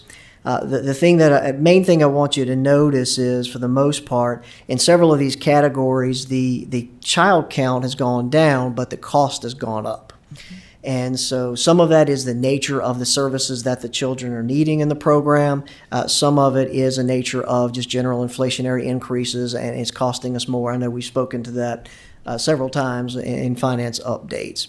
And so we are, usually what we do as CPMT, we have an annual look. As I mentioned, the invoices are paid through September, so that look where we can do a comparison with other localities in the state typically occurs in October or November at the CPMT meeting once that fiscal year, the fiscal year data can be finalized. And so we at a CPMT level are going to be reviewing and assessing where we might be able to impact some change on that, just to manage the program, make sure we're efficient with the money that we are spending. Brian, I understand you guys are up to about 5 FAP meetings a month. Is that? We are, and so I think there's a couple of things. So Ms. Smith, I appreciate you bringing that up. So we are at a breaking point in capacity for CSA. And it's not because the staff or even CPMT have really decided to go in a direction. Realistically, so we just completed in the last year a state audit. And so the state audit the State Office of Children's Services has certain requirements that they want localities to adhere to. And one of them was that our FAP needed to function better. And so in the FAPT meetings, we had to have more discussion with our cases. And so we lengthened the time we spent on each child in order to meet those state recommendations or corrective action plan even. But because of that, it has greatly increased the need for more FAP meetings. So we went from 3 FAP meetings in the last year or two to 5 FAP meetings during the month. And keep in mind that each of those meetings, just like your board packet and your meeting, has to have staff put together a packet with all the cases. It has to get distributed to the team members, and they have to review. And then we still have 1 CPMT meeting during the month. And so that's 6 meetings that CSA staff are putting together. We recently had our CSA program manager resign and find other employment, so we're very happy for her. It's a good opportunity. We've promoted Mr. Zach Clay from the CSA office to that role, but we are down a person. And so realistically, for an office the size that CSA has, we should have 4 people in that office, and right now we have 1.5. So I just want the board to be aware there will be a period of transition. We are advertising right now, but right now we're just at staff is going to be processing and making sure we just keep cases moving. There's not going to be a lot of analysis. There's not going to necessarily be a lot of capacity for staff to do a deep dive in some of these things till we can get staff back up and create that capacity. So just want the board to be aware of that. It's something that, of course, we're monitoring, but just part of the nature of general staff turnover, especially when you're as thinly staffed as we are here at the county, especially in the CSA office. So, but we do plan, we still will have analysis, we will work through that, but that's kind of an update in the CSA world. And it really is a stretch for us to meet those state recommendations, and so we're doing the best we can. Well, we're continuing to hammer this very hard at the state level. These continued annual increases are unsustainable. We say that every year. And it just, the vendors have unfettered ability to charge what they want. And we need that capped. And so I just want you and Zach to know that we're continuing to highlight this on our legislative agenda and in the discussions that I'm having with VACO and the legislators. We appreciate that. It's a state requirement. We talk about unfunded mandates. It is a state program. It is locally administered. There are sometimes very little leeway we have in administering the program from a local level. The state provides no administrative support. They provide $13,000 to the county to staff the program. So clearly not nearly enough. And so, and in addition to that, the state has put additional caps in what their reimbursement will be, and so that puts more burden on the localities, and it is a limitation in the negotiation that localities have just by the nature of there's just not enough capacity in the system. Right. And so we're usually competing with other localities for beds, in a sense, or spots. Well, I appreciate this more in-depth information this month. Yes, ma'am. Brian, I have a question too, back on that slide. So yes, I was just looking at 2 of the categories, the SPED. Yes. So that's the biggest expenditure is $3.6 million, and that's for 63 kids, and that's about I guess $37,000 per kid. Yes. And then the category right below that, the 417, that's just for 5 kids, so that's $80,000 a kid. So that I'm reading this right? That's correct. Okay. That would be the average math that we would do, Mr. Quinn. Yes, sir. Thank you. And that SPED, that special education, that is the private day school that goes through the school system. And then we invoice the school system the share of the local match that runs through the CSA program. But that category is what that references. So I know we've had some of those discussions in budget, and so I wanted you to be aware that that is, of course, the biggest line item in the CSA program. That is driven through what's called an IEP process, Individualized Education Plan, and that is at the school staff level. We really, at the CSA level, do nothing more than basically approve the funding at that. But that is that category. And so when you see that, that is what that is referencing. And that would be the math we would do, Mr. Quinn. Anybody else have questions on the CSA piece? So Okay. I won't read this, but this talks a little bit about what we talked about. It'll be in your printed copy. You can see the cost. One of the big increases is sponsored residential.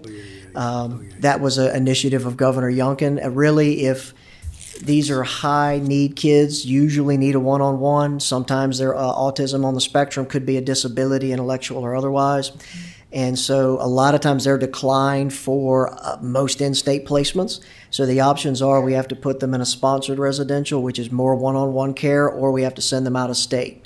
The sponsored residentials are expensive. You can see on average it's $68,000 a month for the 4 youth that we have right now.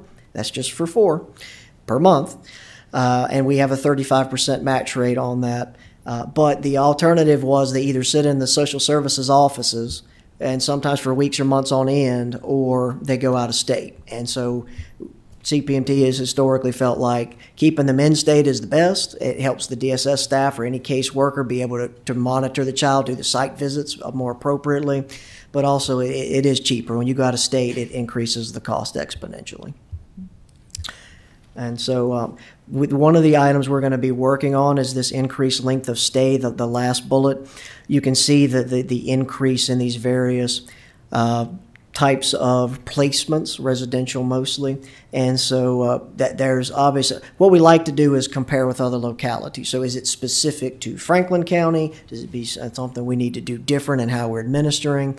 Or is this statewide and it's a lack of capacity and so there's very little that we can do there. So that's something we as CPMT will take up in the coming months.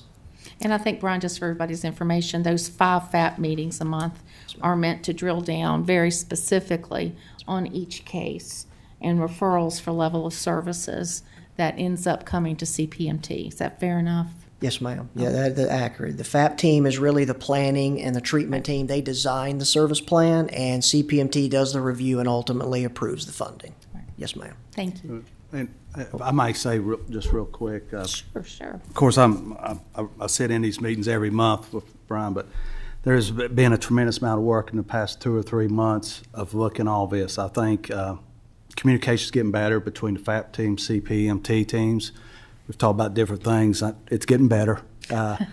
But these things here has stuck out to the group, and especially the length of stay. So seen with my own eyes, the staff and these committees are working extremely hard. Yes.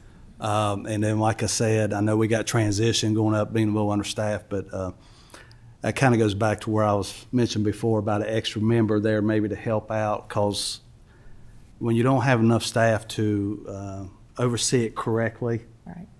sometimes expenses will go up on you, and it's no fault to nobody's other than just having some time in the staff to correctly monitor. So I just Yes. want to express that to the board, that this is a big issue that the CPMT and FATMA, everybody together is working on. So, And we appreciate your service on the CPMT, Mr. Meredith. So, all right. Fund balance slide, typical update. And so we're roughly $49.5 million as of the end of July. We have backed out our restricted funds for opioids. We have our 20% policy minimum, so that leaves us at about $23.7 million in unassigned fund balance over policy minimum. We typically like to keep that flexible. That is a very important number for our rating agencies for any of our debt capacity. The budget stabilization capital reserve, those numbers are there, but there are some obligations. I won't read the bullets there, but we have some of those depending on the final amounts, that those will tick down a little bit. They've been obligated for various projects through previous board action. Economic update, so inflation came in for July. Similar trend, we're not seeing a lot of difference. It's up about 3.4% year over year from July last year. Really, when you look at core inflation, that subset bullet, take out food and energy being the particular, being gas prices, it's increased 2.5%. If you remember, the Federal Reserve benchmark rate is 2%. So it really is an energy market volatility that is driving inflation right now. And so as soon as that corrects itself, I think the economy is actually doing fairly well outside of that sector, and you're getting close to that 2% Federal Reserve benchmark rate. Unemployment rate actually dropped a little bit, 4.1%, compared to last month. It was 4.2% for the June comparison. Federal Reserve did leave the rates unchanged at their July meeting for the benchmark rates, 3.5%, 3.75%. Based on that, they don't meet again until middle of September, and so we will see then whether there's a rate change. So from our budget standpoint, we have anticipated rate reductions. There have been a talk from a few Federal Reserve members of going up and increasing, but I think budgetarily we're thinking between now and the end of next fiscal year, June 30th, that there will be some rate reductions that we anticipate that impact the budget. Real quick school update. I know Dr. Sears has several items. Really for us, it's just continuing through year end. It's working with Ms. Owens as the consultants, working with the school staff, cleaning up year end, getting all those entries done by the end of the month. That's really what we want for that September meeting. We will provide also, just to keep on the board's radar, the quarterly appropriation. So the quarterly appropriation for October through December will need to be appropriated by the board at the September meeting. So there will be information for the board on financial analysis for how prior fiscal year ended, but also how the current fiscal year is going. Keep in mind, we'll really only have 2 months worth of data at that point. And so it'll be a new process as we work through it. And basically, that is the finance report, Madam Chair. Thank you, Mr. Carter. Are there any questions from supervisors for Mr. Carter? I think you're in the clear. Excellent. Thank you so much. Okay, we will move on. The next item on our agenda is to invite Dr. Sears to come up. I'm sorry, Mr. Sanders. I was just going to interject while he's coming that, we've talked about the school CIP in June and July, and I think we said we would bring it back for adoption by the board. And so we've just asked Dr. Sears to be available to answer any questions the board may have relative to the school CIP before that action. And then the other items are really kind of update in nature. So there was discussion about the additional cost for the 4% COLA for school employees. And so we've asked Dr. Sears to come back and address that with you as to what that amount may be looking like, as well as an update on the progress or the activity for the school that was worked on this summer, the Lee Wade School, just as kind of a recap of the funding that was approved to do some of those renovations. So just looking for an update there. And then the final item, again, just as an update in nature of some town hall meetings that the school system and Dr. Sears has put together, and county staff will also be a part of. So we just asked them to share some updates on that as well. So welcome, Dr. Sears. Good Thank afternoon, you. sir. Thank you. Madam Chair, members of the board, Mr. Sandy, thank you for allowing me to speak here today. There are a variety of school-related issues that we're going to be covering in this month's update. And first on your agenda is the capital improvement plan that was presented in June.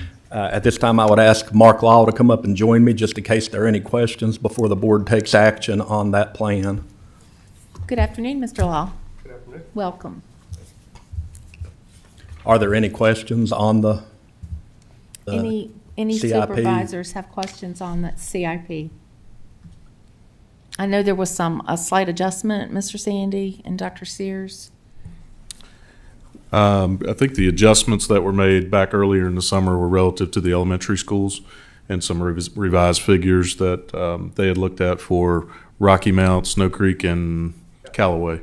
Correct. Yeah. Correct. And we did forward the digital version of that, because I know previously you were given a larger paper copy, and then the digital copy with the packet is a little smaller, but we did send out a digital version to each of you as well. So we just wanted to make sure there were no lingering questions or anything before we do want the board to take action on this item to have that as the approved school CIP. That way they can move forward with funding applications and grant applications and so forth, referencing the approved document. Yes, thank you, Mr. Sandy. And this is a very important process for the schools and the county CIPs to be duly adopted for purposes of grant submissions. So we are very grateful to the school board and in your office, Dr. Sears and Mr. Law, for presenting your CIP. I think it's sitting at about $91 million at this juncture. Do I have that right?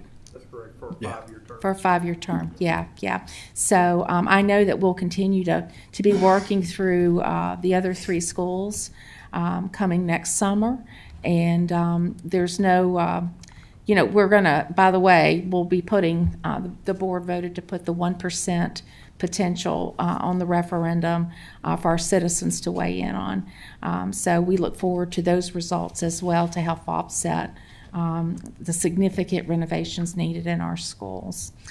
So I don't think, Mr. Jamison.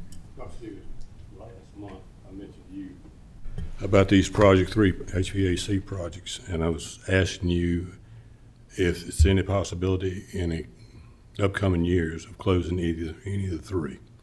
And you said that you're studying on it, you thought about it, and it was a question, but you need to do more studying on it. Can you come up, or do you have any? I mean, currently there are no plans to shut another elementary school in the foreseeable future, but if our enrollment continues to decline, I think that is one of the options that would have to be considered to deal with the declining enrollment. So I can't say that it won't happen. I can say it won't happen within the next year or two, but you know, if our enrollment continues to decline by more than 100 students a year, you know, logic would say we have to look at which buildings and which programs we can cut out of our budget in order to meet the reduced funding that comes when those reductions happen.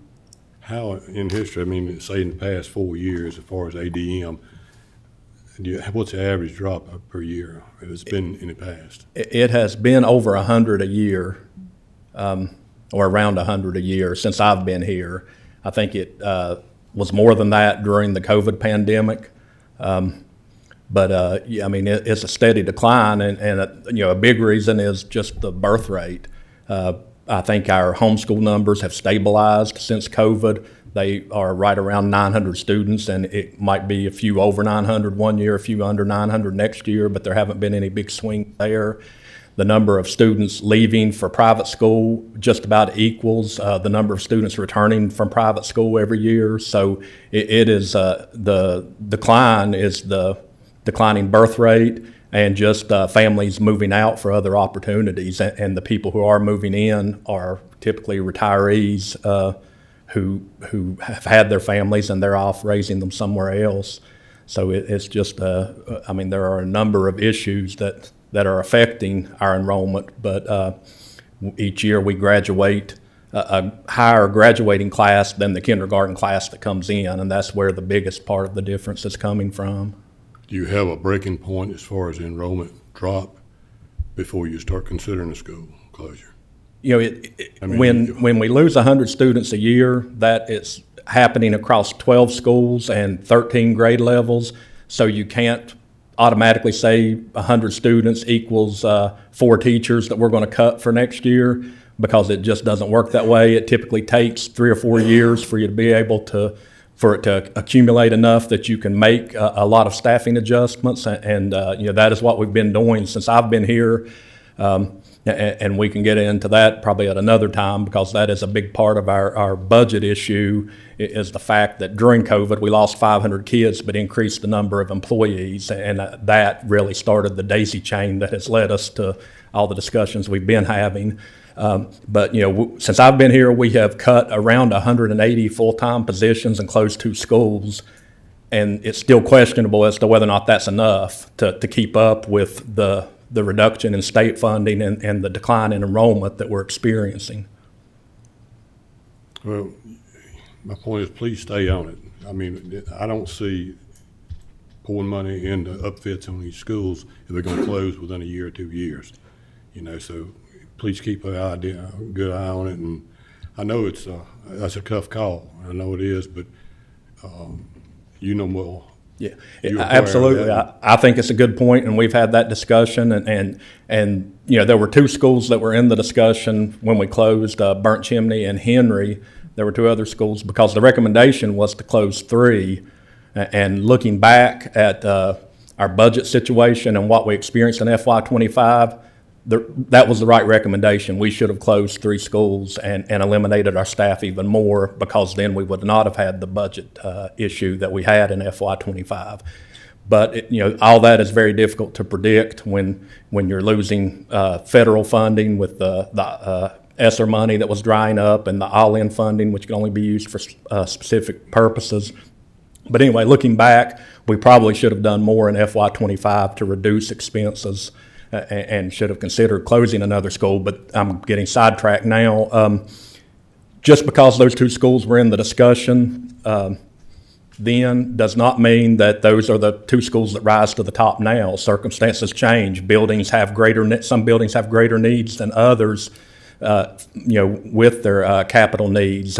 Some buildings are being more successful than others with their instructional programs. I mean, all of those things would have to be considered. So, if we get to the point that we have to have that conversation, we would do an analysis of every elementary school and see which one makes the most sense to try to consolidate into other programs. I would assume if these upfits go forth, that would be a big factor as far as your choice in your closing school. That would be taken into consideration. Yes.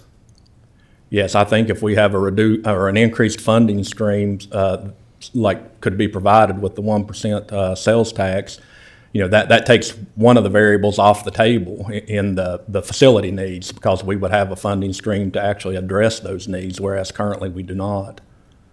We're not enough to address our needs. All right, thank you. Thank you. Any other questions on this matter? I know Dr. Sears has other things, but on the CIP, and if there are no further questions, I would entertain a motion to approve Franklin County Public Schools CIP. I make a motion to approve the fiscal year 2027 through 2031 Franklin County Public Schools Capital Improvement Plan. Thank you, Mr. Meredith. Is there a second? Second. Thank you. Roll call vote, please, Madam Clerk. Jensen? Yes. Supervisor Mitchell? Yes. Supervisor Carter? Yes. Supervisor Meredith? Yes. Supervisor Quinn? Yes. Supervisor Tatum? Yes. And Chair Smith? Yes. Thank you. Thank you all. Mr. Law, thank you for being with us this afternoon. All right, Dr. Sears, you may continue, sir.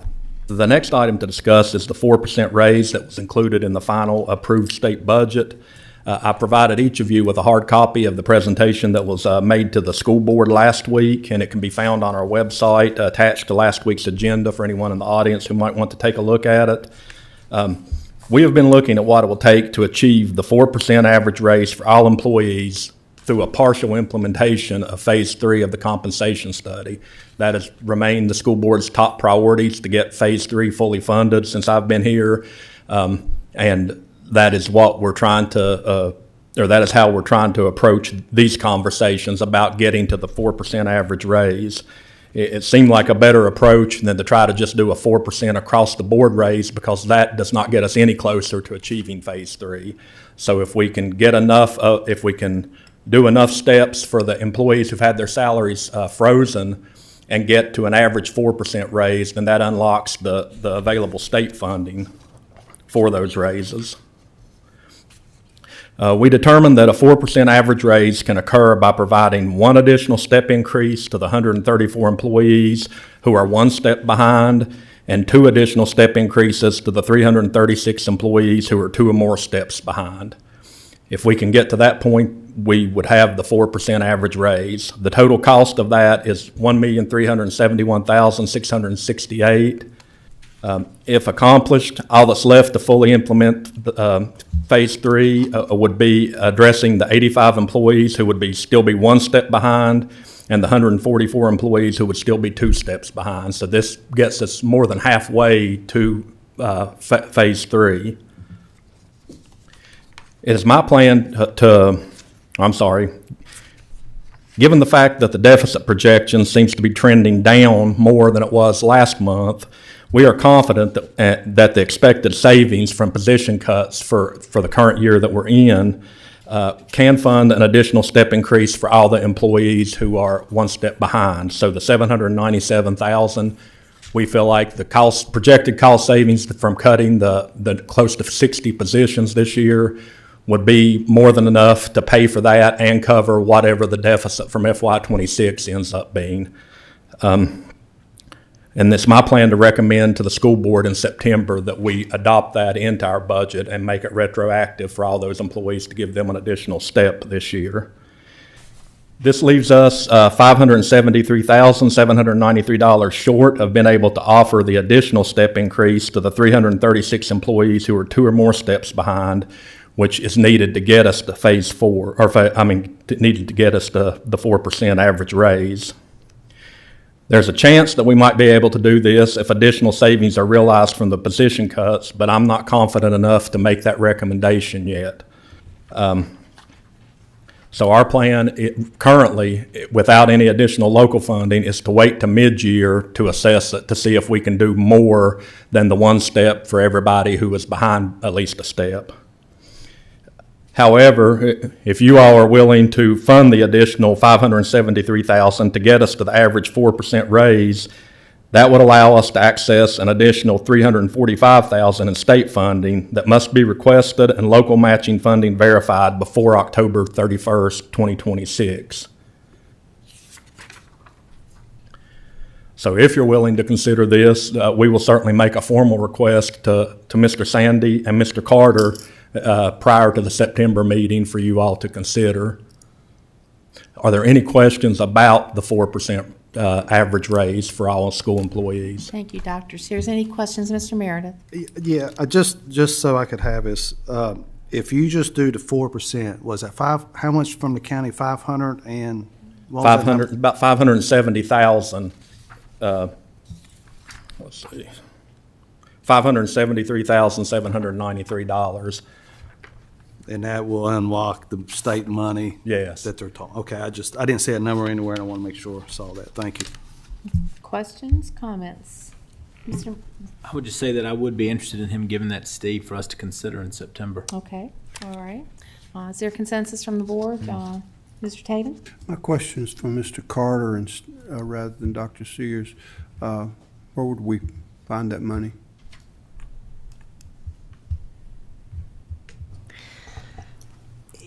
You would have a one-time likely pot of money from year-end surplus for this year. I don't have an identified recurring funding stream for that yet.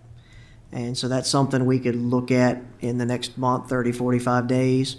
But I do think there's probably going to be some portion where the board would have to feel comfortable using some one-time money for this fiscal year and then knowing that that has to be accounted for in the new budget for 2028 start in the fall. Okay, thank you. Yes, sir.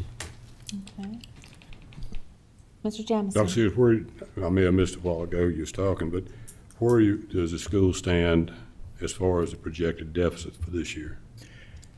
The last unofficial numbers that we have were somewhere between $500,000 and $600,000, and $100,000 of that was built in as contingency that has not been allocated to anything yet. So that could come off of the final number. Thank you. Any other questions on the 4%?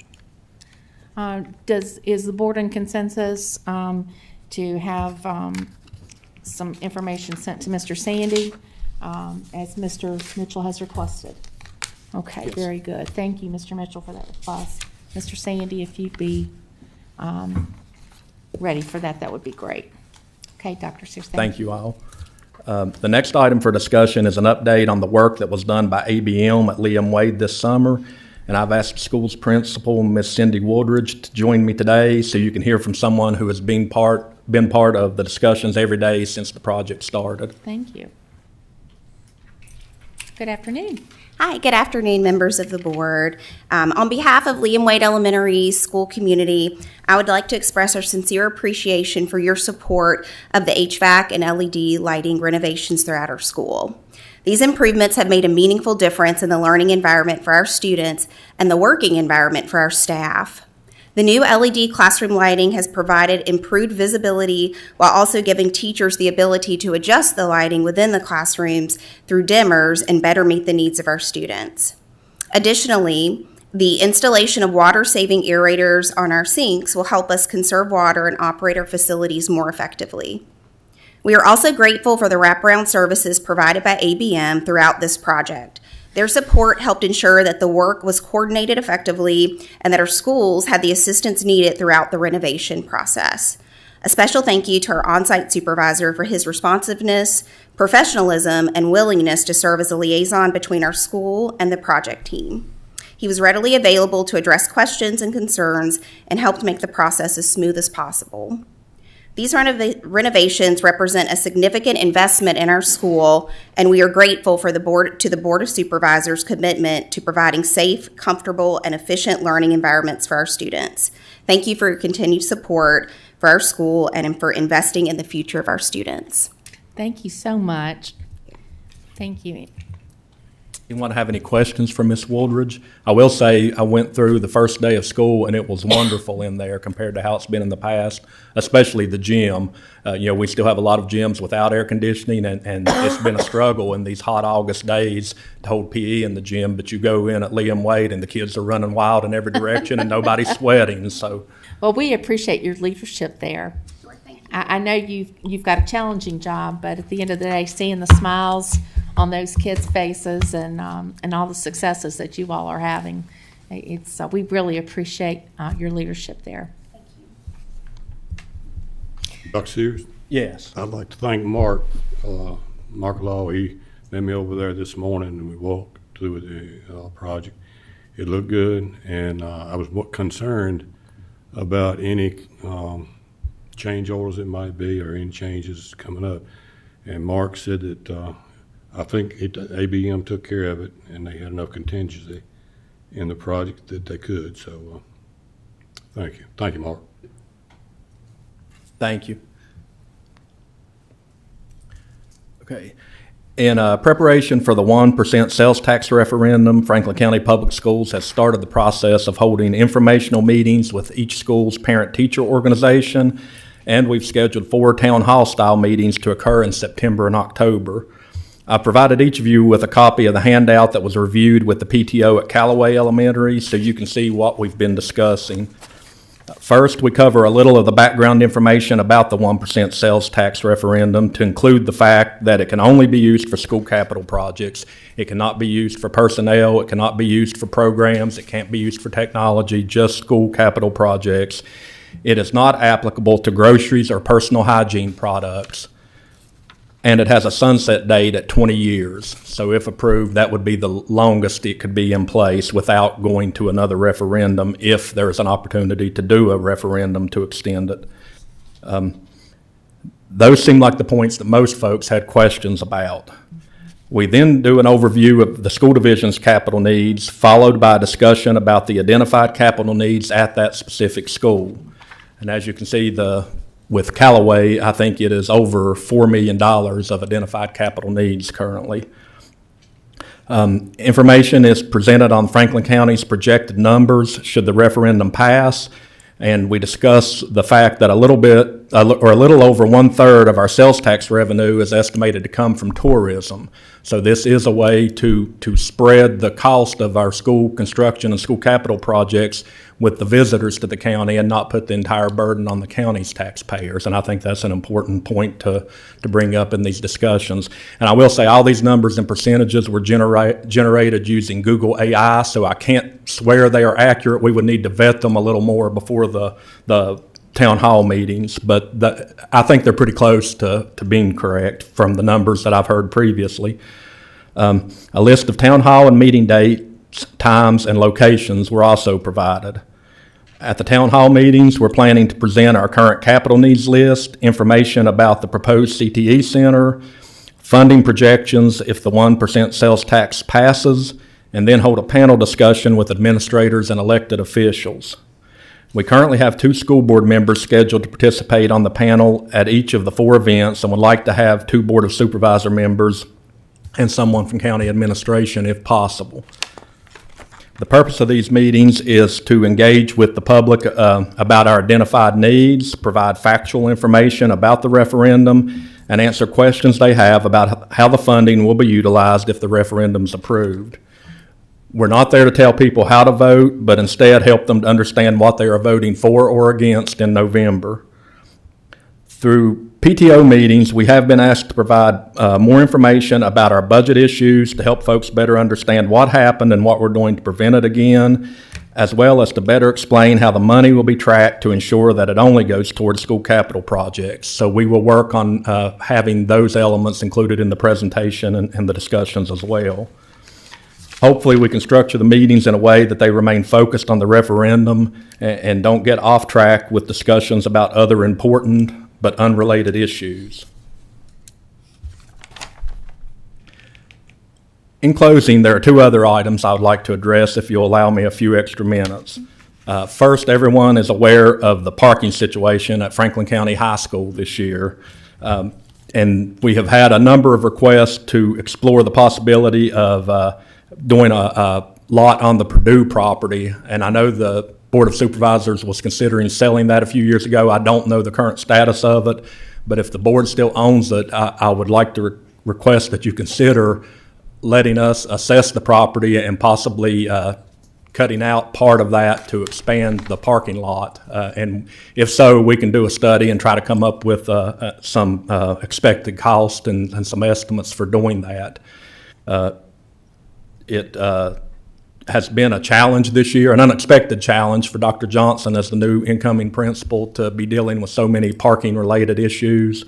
But that's what we do. That's why we have administrators to work through that. But if you still have the property and would consider letting us do that, we would appreciate it. But if not, if there are other plans for it, we certainly understand that too, and we'll just continue to try to look for solutions in the space that we have.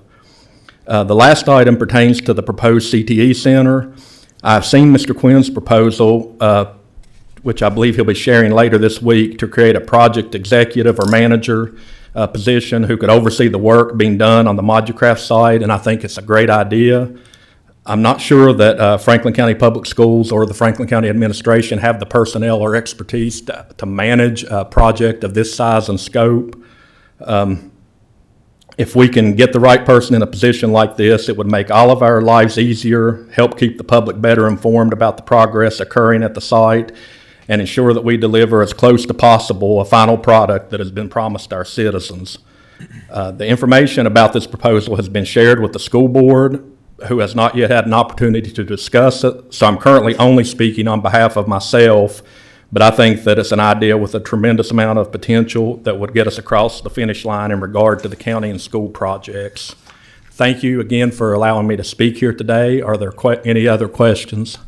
Thank you, Dr. Sears. Any questions on Mr. Quinn? I'll start. So thank you very much for that update. A couple of comments. You mentioned the other counties that were successful with a 1% tax, Henry, Danville, Patrick, and Pennsylvania. And my sense here is it's going to be a tough sell. Yes. And so I'm wondering if you have been able to talk to those counties about what they did, what kind of outreach they did that made it successful, because we might be able to duplicate some of those processes here to make it successful, because I think without a significant effort, it's not going to succeed. We did have a meeting with the former superintendent from Pennsylvania. Mr. Sandy coordinated that, and it failed the first time in Pennsylvania. So they sent us all of their information as to how they approached it, to get it passed the second time. We are members of the Small and Rural Schools Coalition and participated in a webinar last week, and so we're trying to learn from other school divisions and what they are doing and look at some of the ideas that have been generated there. I think the feedback from the PTOs has been very helpful, and I think that is a good avenue for getting the word out about what exactly the referendum means, the facts that it doesn't go toward food taxes. There'll be a lot of misinformation, so we're trying to get the correct information out as early as we can so that folks can help us refute the misinformation as it starts to make the rounds on social media. But yeah, I mean, I agree. We're looking at all avenues, and between the 10 PTO meetings and the 4 town hall style meetings, we're meeting several times a week currently between now and Election Day to try to get the word out and answer folks' questions, and we certainly would welcome any other suggestions to try to make it successful the first go-round. Mm-hmm. Okay, thank you. Secondly, so this 30%, 37% of our this number is tourism related, and I understand that how Virginia counts tourists, right? Somebody here that owns land that just comes on the weekend is a tourist, and to me, it's a bit misleading. Okay. So so it's not a criticism of the numbers; they're right, but it's just it's kind of misleading to say that 37% are tourists, because I consider somebody that owns property here that comes here every weekend is part of our county. They're not a tourist. So it's just a side point for the benefit of the people here. And then the third point is around the town hall meetings. And so I think about, I think back to the town hall that you and Curtis and I did in Union Hall, and we laid out the vision and the strategy for the CTE and all the excitement from the constituents about this new school and about the possibility and about what this is going to do to Franklin County. And then I look at these town halls and I think about, talking about the capital improvements for these three schools. They're kind of boring, if you will, compared to, the CTE is a sexy thing. It's out in the future. It's going to just be a breakthrough for our county, whereas fixing the HVAC, it's not going to really move the needle for these people. And so it just makes me think the more that we could make these meetings well, you can still do the HVAC if you want, but to do a repeat of what we did with the CTE, I think will really excite people about the possibility and make them feel like, oh, my money's going to something really exciting, not to just fix an HVAC. So along those lines, I'd be willing to help with any of these schools to do that little front end piece. I kind of laughed when we started and I said, I'll do the vision and the strategy and you and Curtis will answer the hard questions. But that's how it was. You did the whole meeting and it was awesome. We got a lot of questions out. You got a lot of feedback. And I just think that combination of fixing the HVAC, which is kind of boring but necessary, but the excitement of the CTE in this county, I think that will really help build some support for the 1%. Yes, and we do plan to have presentations on both of those issues at those town hall meetings. And I agree, I think the town hall that was held in your district was incredibly productive, because there were people who showed up there a little bit angry and opposed to supporting it, who left thinking, well, maybe this is a good idea, or at least not, adamantly opposed to it any longer. So I think the more information we can get out and the more we can engage with folks about what this means for our kids and what it means for the future of the county will only serve us well in the end. Mm-hmm. Good. And then the last comments on the parking. So I really like your idea of using some of that property, and I hope we can do that, because if we were to sell that property and then we have to go back and buy something else, it's going to be a very difficult sale, right? But to be able to carve out a little piece, you probably wouldn't need more than 2 or 3 acres at the most to expand that parking and solve a big problem they have at the high school. So I really like that idea. Thank you. Is That's that it. on, Thanks. Mr. Quinn? Thank Yeah. you. Mr. Meredith? Yes, ma'am. I agree with Supervisor Quinn. If we own this land, and if you're willing, the school board's willing to look at it and bring something back. I'm going to say this. When I taught there, parking was an issue back then in 2000s. Mm-hmm. Unfortunately, we didn't adjust as we went through time. Now, property owners have kind of forced our hand. But I think, if it's only 2 or 3 acres, we still own the land. Is this feasible? It's not costing us anything to do this. So I would suggest to the board that we go ahead and let them at least bring something back to us, and that's just my opinion on it. Yes. Thank you, Mr. Meredith. Any other comments, questions? We add to the CIP. Are we adding to the CIP, Mr. Mitchell? This was just what it would cost come back to us. I'm not asking to add to anything because we don't know. Knowing me, I go up there and put some fabric down, some number 3s on it, say there's you some parking spots. That's me. It's a temporary fix. We would agree to that if you would like to. Let me ask this too. I think this will be something to consider, and you can bring this back to us. I know y'all charge for parking permits at the high school. We come up with 100 parking spots. They're paying $55. Is there some way that could go back to maybe reimbursing or paying off? I don't know. That's something you can consider. I do not expect the answer, but it's just a way of saying there's a way of recouping through the student park permits. So, anyways.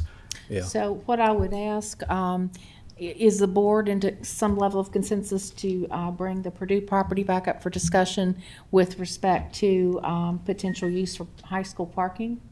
Are you all just open to having information brought back for further discussion? It's a piece, Lori, not the whole thing. No, I right? Just a understand. piece. I understand, yeah. Dr. Is everybody, Sears, I'm sorry. are you okay with that, Mr. Jamison? How many parking permits do you have? How many kids are driving? I think we have around 271 spaces. They have opened up the gravel lot this year, so it's probably increased by another 30.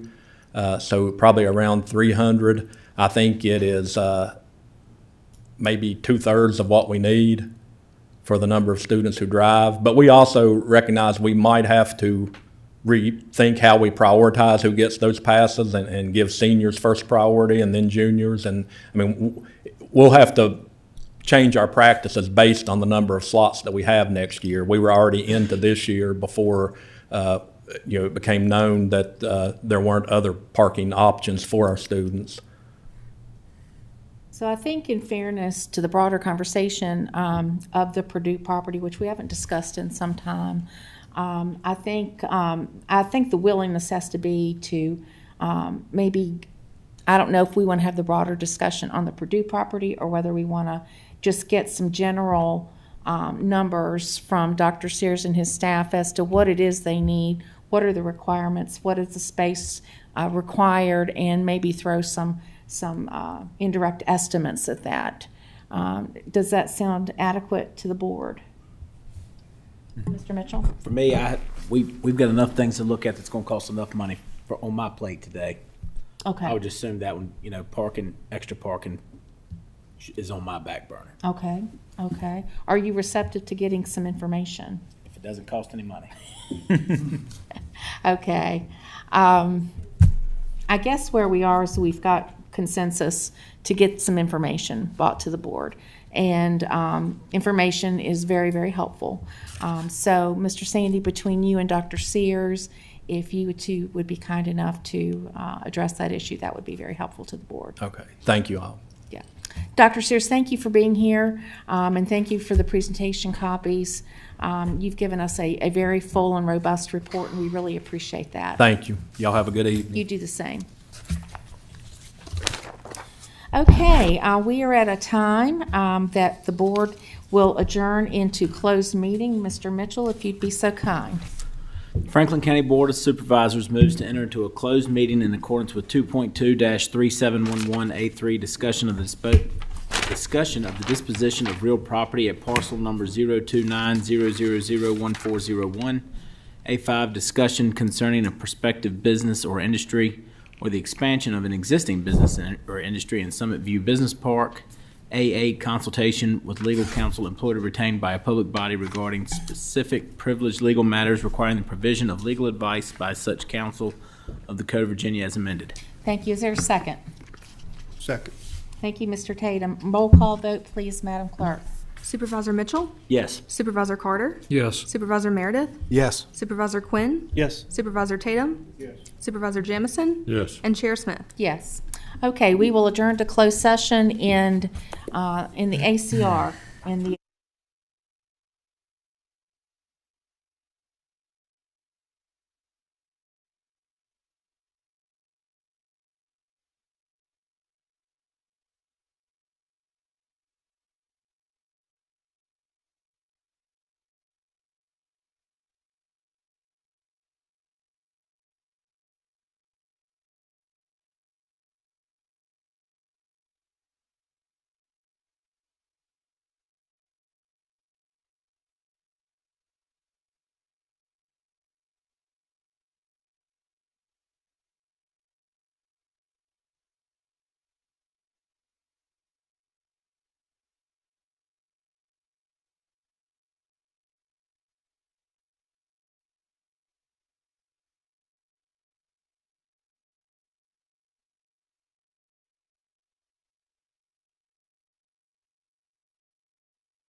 Good evening, everyone.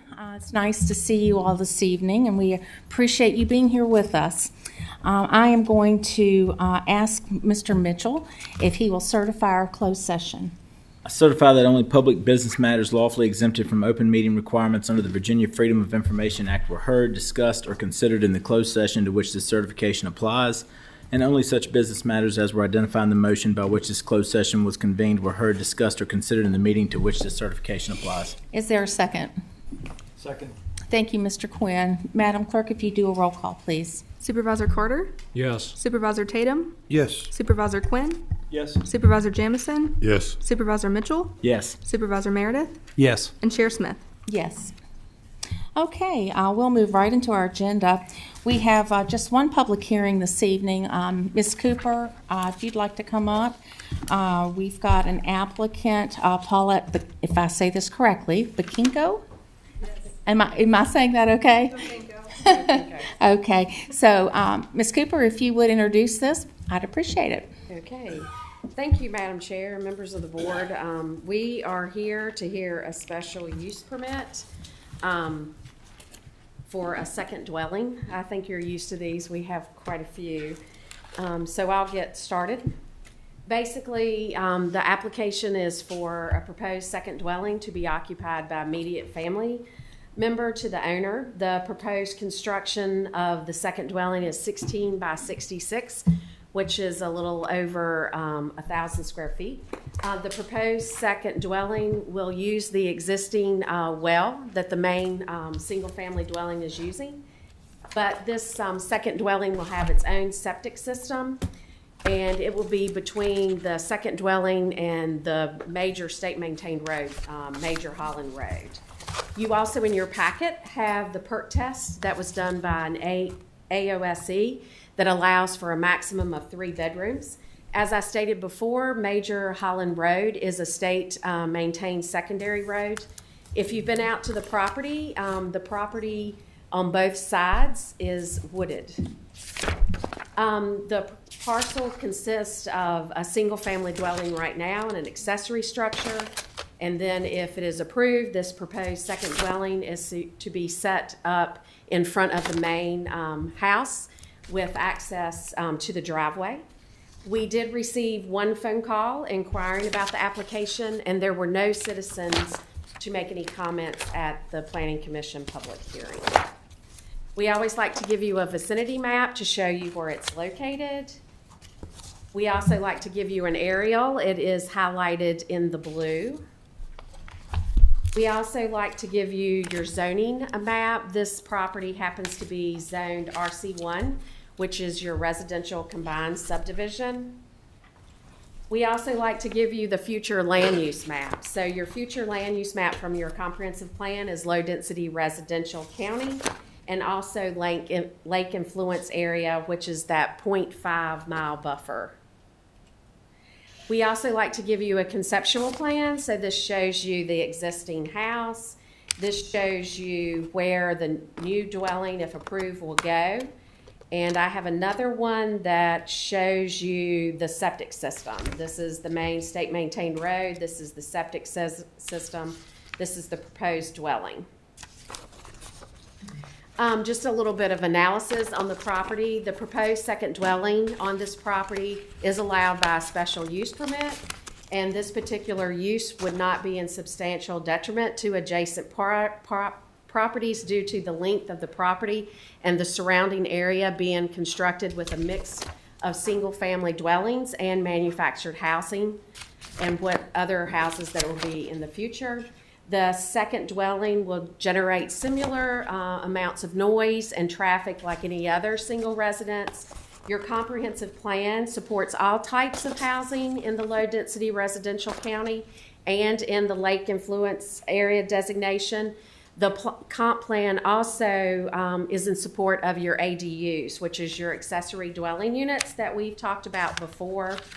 As a housing type, per your preliminary land use types that's in your future land use designation of your comprehensive plan. One of the plan's objectives is wanting to ensure adequate and affordable housing options for residents, and the second dwelling is one of those. We've talked about the accessory dwelling units. What this is supportive of the comp plan in a way for seniors to age in place and supports affordable housing options for them and others. The second dwelling will have minimum impact, as I said, on the surrounding area or neighborhood. Granting the special use permit will not change the character in the RC1 zoning district because of the use of the second dwelling goes along with the purpose of the RC1 district, which is mainly made of single-family dwellings and manufactured housing types. Your RC1 district is one of the districts that allows single-family dwelling and manufactured housing by right. The Planning Commission did hold their public hearing, and they did make a recommendation for approval with 4 conditions. However, I will tell you, the night of the Planning Commission meeting, the Planning Commission decided to remove 2 of the conditions instead of having 6. And what they decided to remove was the applicant of the second dwelling shall only be for immediate family, including siblings, grandparents, parent, children, spouses, in accordance with Section 25-268 of the Franklin County Code. The reason why they wanted to remove this, if you look at the zoning ordinance, the Section 25-268 does reference Section 25-274, which tells you it's under other regulations that this is for immediate family and describes what an immediate family is. Also, the one that they removed too was in reference to Condition 2, which is the one that I just stated.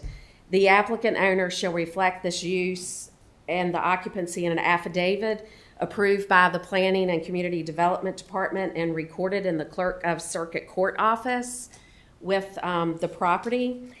The Planning Commission thought this was an added expense to the applicant and that it should be removed. So what they decided on was the 4 conditions that were left. And that is that the special use permit authorize only the 1 single-family dwelling on this parcel. The second dwelling shall have its own address and will be visible, displayed for 911 emergency services. The applicant and property owner will have to adhere to all the permits in the building and the planning department, and the applicant and property owner shall comply with regulations per the Virginia Department of Health. And I would be glad to answer any questions, and the applicant is also here. Yes, Mr. Thank you, Carter. Madam Chair. Certainly. Lisa, I had marked in here about those conditions. Typically in the past with this type of special use permit, did we not, haven't we always included those 2 conditions they've eliminated from this? Yes, sir. Here recently, probably in the last 4 or 5 years, we've included them. We have 2 new Planning Commission members, and they spoke up that they thought that these 2 conditions should be able to be removed for those reasons.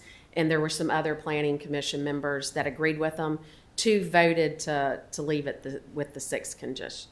So we could put those back in if we wanted Oh, to? yes, sir. If you would like to put those back in, yes, sir, you can do that. Okay. That's why I wanted to read them so you would know. Thank you, Lisa. All right, thank you. That's all I had. Okay. Any other questions for Lisa? Lisa, could you go back to this slide you had? It's the foundation. Just for a second. Oops.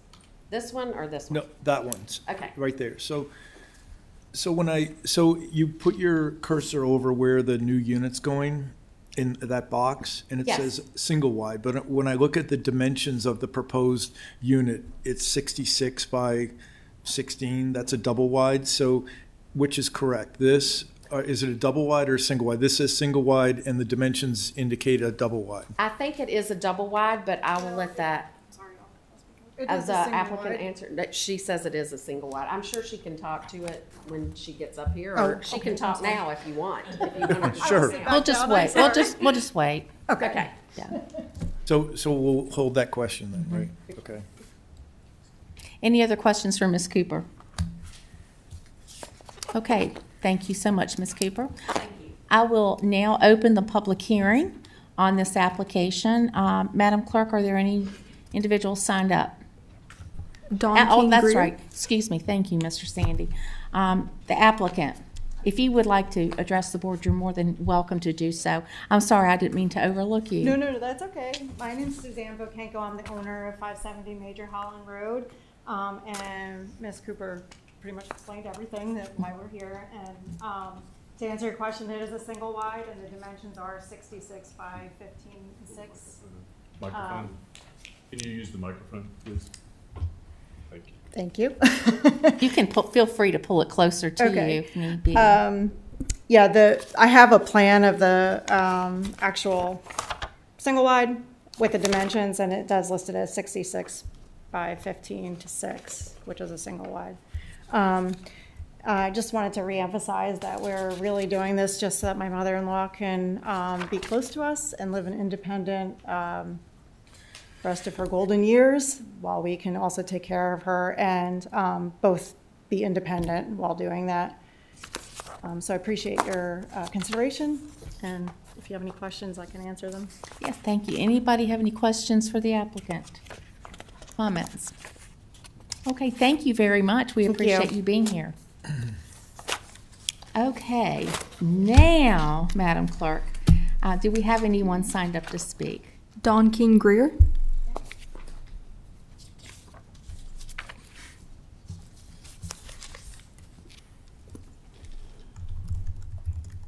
Hello. Hello.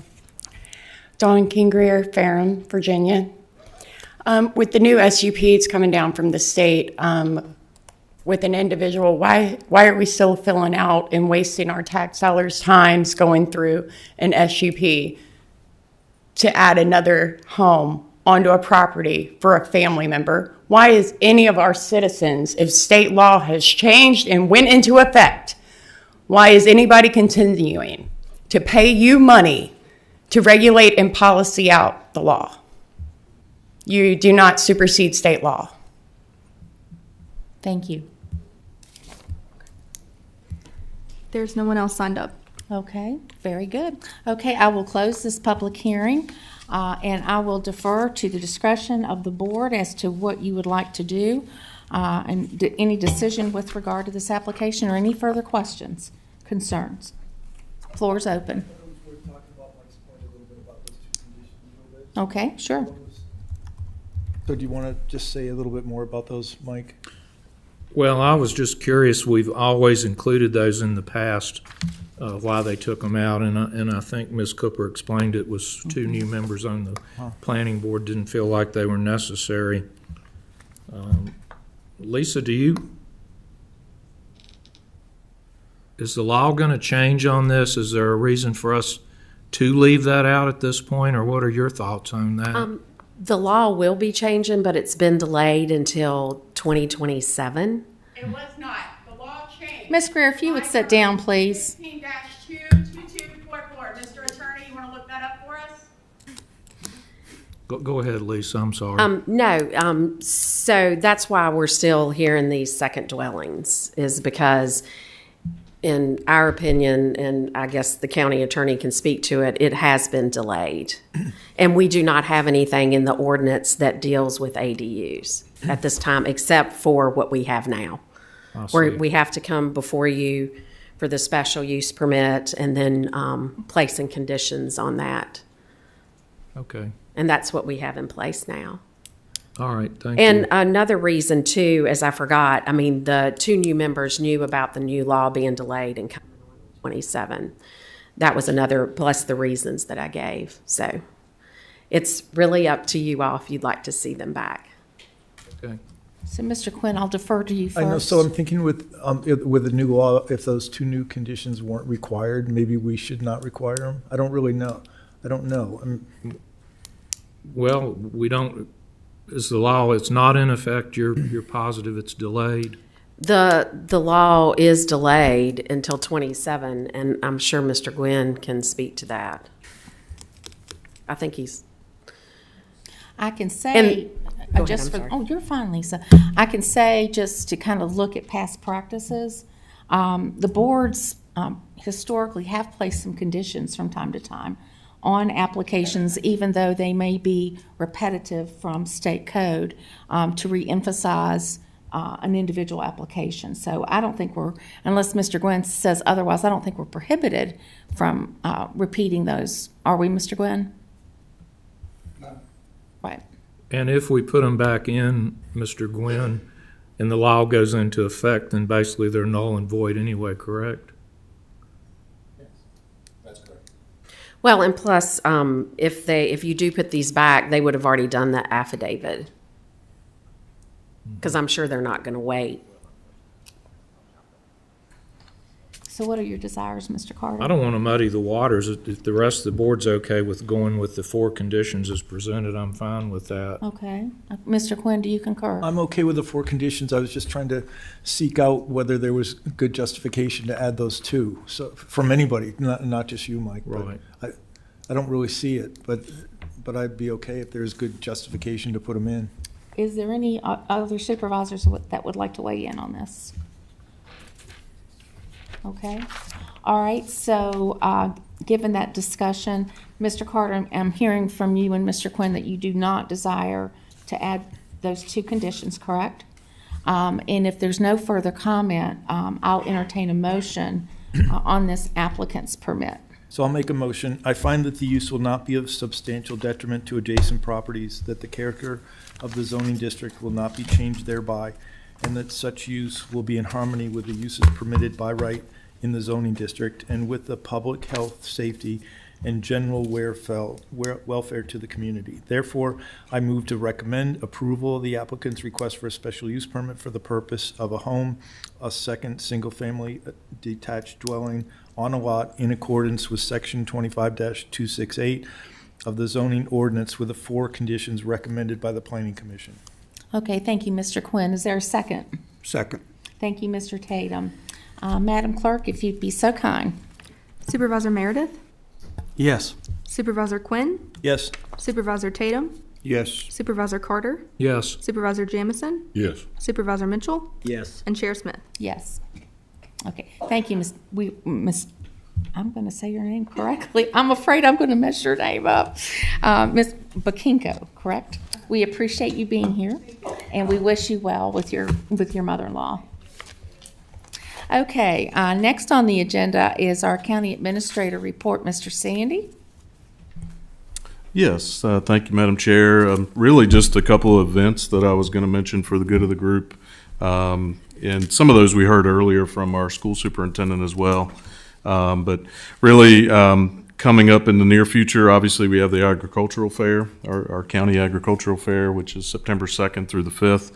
But prior to that, there's a Ferrum Park Bicycle Rodeo and Chalk the Park event on August 22nd, and Franklin County Parks and Recreation Field to Form on August 28th.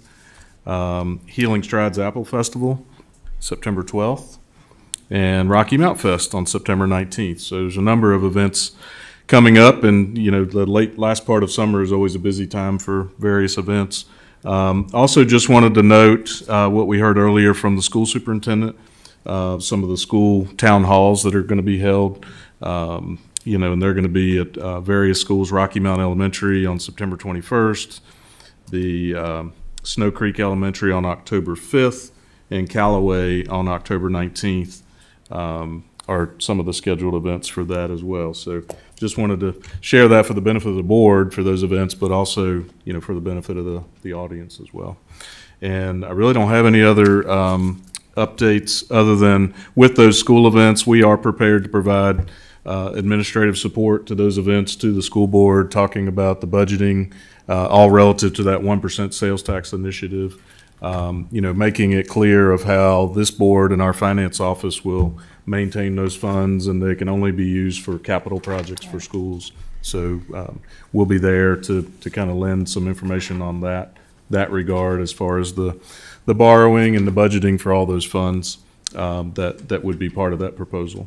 So. Mr. Sandy, would it be okay, could we get these dates put up on our website, the county website? I'm sure they're on the school's website. Yes. But as a matter of information for our citizens, if we could put that up, that would be helpful. And certainly, those are not joint meetings. I'll just note that they're not Correct. joint school board and Board of Supervisor meetings, but certainly Board of Supervisor members certainly are more than welcome to attend any of those events. But just to be clear that it's not a joint meeting that we'll be holding for those events. Right, thank you for those clarifications. Okay, we will move now to Mr. Gwynn, the county attorney report. Sir, do you have anything you would like to share with the board? Okay, thank you. Okay, we have other matters by supervisors. We will start on this end. Mr. Jamison, would you like to begin?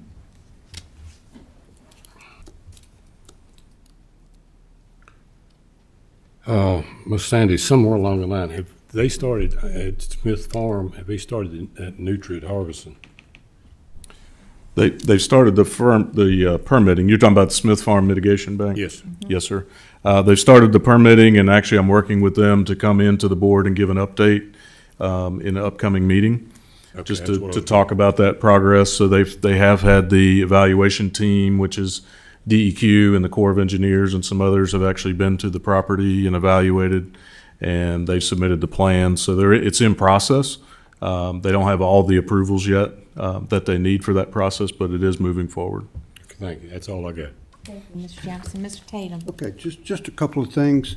One thing, each board member up here, one of the biggest complaints that we get from citizens, and I know Mr. Jamison will back me up on this, is from our contractors building.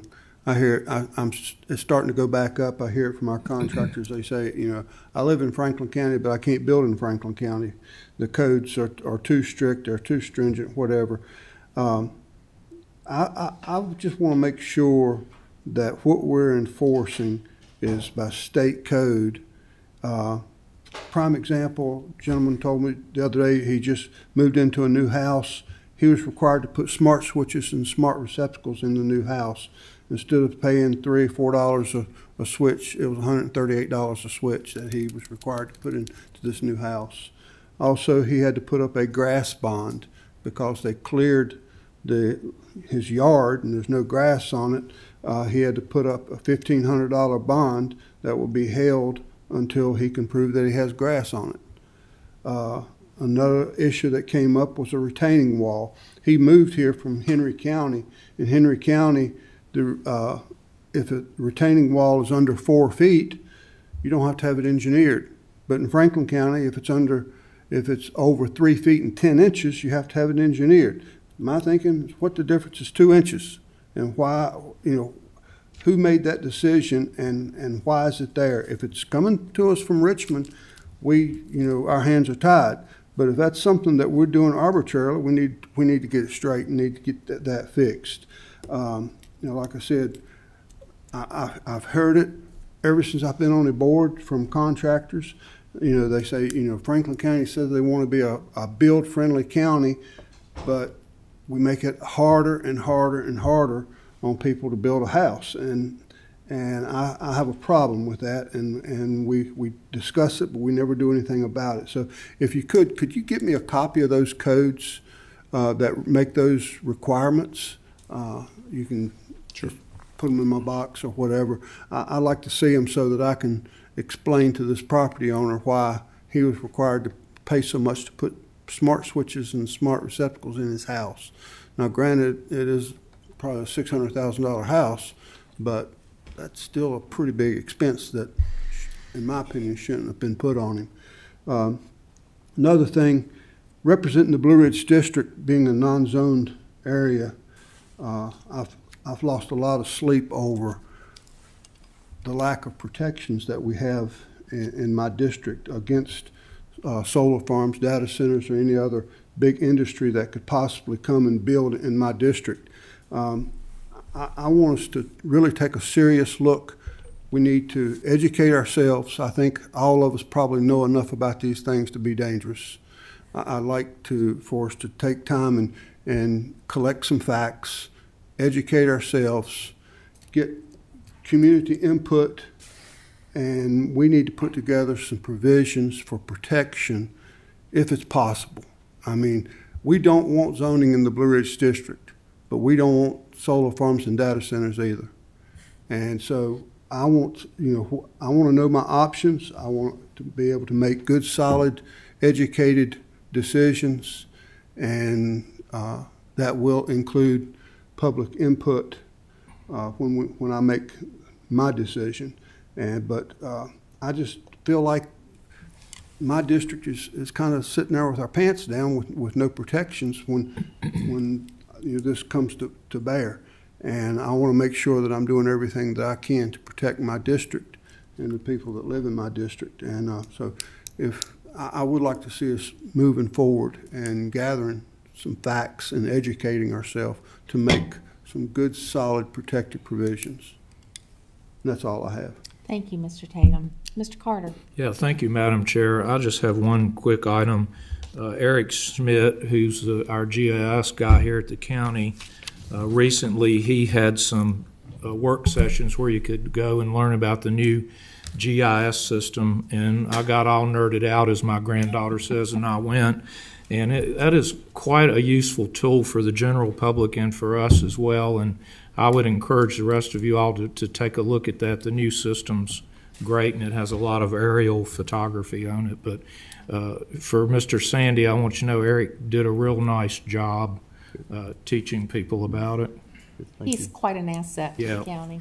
Thank you. That's all I had. Thank you, Mr. Carter. Mr. Sandy, I'm going to go back. I caught what you were saying about the Snow Creek Town Hall, and I believe you said the wrong date. Okay. I want to make sure everyone knows that is on the 21st of September. Okay. Maybe you just mixed up one of the I October probably ones. did. Yeah, appreciate that. So the we'll town make sure hall, we get the right dates on the website. The town hall meeting for Snow Creek will be on 9/21 to discuss the 1% sales tax referendum. So I hope it'll be a good turnout for people to get really informed as to what that is, what it can be used for, and what it really means for our school system. And also, they finished the manned compactor site in Snow Creek the other day. Finally got the other compactor in, and I threw my trash away for the first time at a manned site in Franklin County, and it was a rather enjoyable experience. So that's a wonderful step in the right direction. Nice, clean paved parking lot. I didn't hit a pothole, so it was nice. Well, congratulations. That's all. That's awesome. There's still a rooster running around at the Sontag site. If anybody wants to go get it. Mr. Quinn. So I had a couple items I wanted to mention. Earlier this year, I talked about developing a strategic plan for the economic development group, and I know that we had talked about a couple-day offsite meeting that would include that, which is no longer on the schedule. But I'd like for us to reconsider putting that like in a work session on a Thursday. I don't think we would need more than 2 hours, and if we did, we could go on to the next Thursday. But just to really focus on economic development in the county. And, when I say strategic plan, for example, it's what kind of businesses do we want here, and what's our plan to go get those businesses. So I think a strategic plan means a lot of things to a lot of people, but I think that's an issue that we should start working, and it would benefit all of us. And the second thing I wanted to mention, last February, a group approached me about trying to do travel soccer in the county, and I've just seen travel soccer programs do so much for a county, so I'm supportive of this. And it's come up again, and they're looking for 15 to 20 acres. And so I brought it to Brandy's attention because I thought maybe the Smith Farm might offer that kind of property, and I thought it could be a really interesting kind of a private-public development project because they're willing to work on building the fields. Almost like we got the group building the dog park, and so maybe we get private investment to build these fields. And it doesn't have to be all the fields at one time, but just to have a starting point. And I just think a travel program for the area would just do so much for the kids and so much for the community. So I would love to see that happen. Okay, is that all you have, Mr. Quinn? Thank you very much. Mr. Meredith. Yes, ma'am. I know as we become Board of Supervisors, our hearts are into making this county the best that it can be. Unfortunately, I have broke a trust that I think I am not living up to my reasons. It's 100% me. I have broke a trust that I don't think I could take a long time, and I think I don't want to be a reason that this county is not to move forward in the right direction as moving economics and everything like that.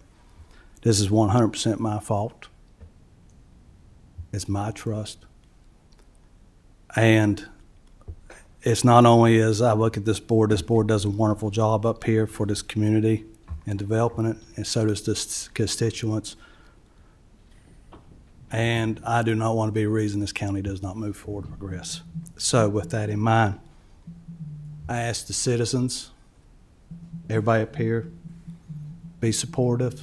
We're going to work together, but I'm officially resigning at this moment. Thank you. Please, out of respect, as an honor or whatever, this is my decision and everything. Nobody up here was responsible for this. I did this myself. I broke trust. And we all know that. Trust is very important for anything to be successful, whether it's at our homes, in our locals, schools, everywhere. So I do ask out of respect, as this night continues, be respectful. None of these people sitting up here done this. It was my decision only. And just please keep that in mind, be honorable and respectful as we move forward. And that's all I ask from y'all. Okay? That's all I ask. Thank y'all so much.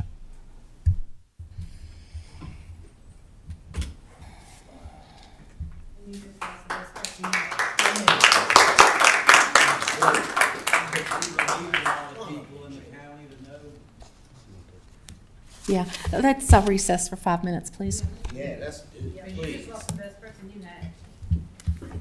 Bring it back. Can he come sit down here?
Thank you for your patience. We appreciate it. We are now at the portion of our agenda to move into public comment. We're at this part of our agenda. It's imperative that as we move through public comment that we keep order during our meeting. In that regard, we recognize that everyone has a First Amendment right to speak and be heard at this meeting. However, no one has the right to disrupt this meeting either while they are speaking or while others are speaking. The First Amendment does not protect disruption. Therefore, we ask that you respect each speaker's right to be heard. It is disruptive to interrupt the presentation of others. We are going to call 2 speakers at a time this evening so that one can be on deck, if you will, and there'll be a seat up here at the front, so to speak, while the other is speaking, so we can keep things moving. And we hope that it will move the meeting along and that it will allow everyone to get home at a reasonable time. With that, I believe that Mr. Mitchell is going to do the honor of calling our speakers to speak this evening. Mr. Mitchell. Miss Reba Dillon, would you come up to speak, please? And Teresa Tyree, would you please come up to the reserved seat in the front for the next speaker? Good evening, Reba. Good afternoon. My name is Reba Dillon. I live at 6051 Burnt Chimney Road in Works. Y'all bear with me because you know my voice is being repaired from cancer. So my voice is very hard for me to talk. I want to share a story with you all. I was in a meeting a couple years back, and during the meeting there was the topic of Franklin County citizens came up, and a very well-dressed woman was sitting there, and she made the comment, if you want to get along with these Franklin County people, you act like you have no education. Well, needless to say, I spoke up and I corrected her.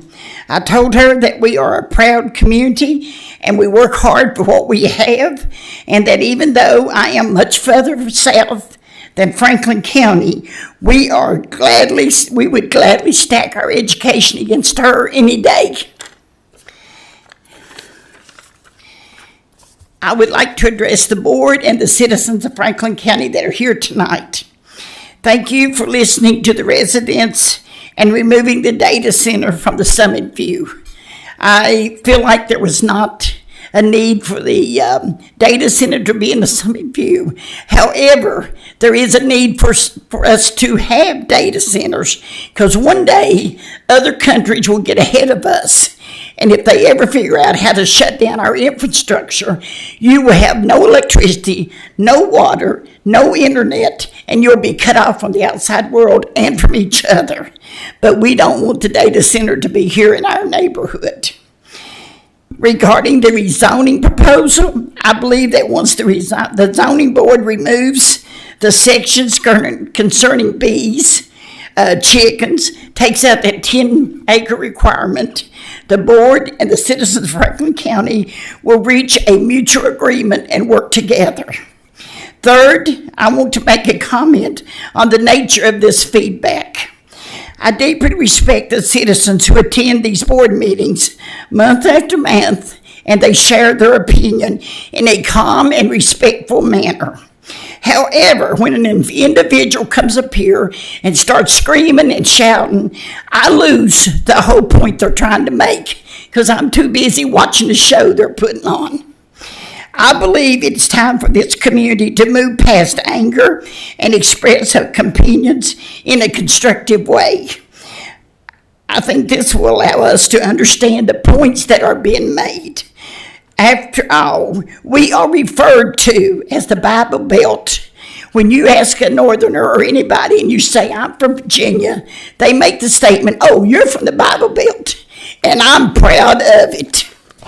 Thank you. Thank you, Reba. We appreciate it. So Teresa Tyree didn't come up. So Galen Jackman. Oh, and following him will be Judy Sink.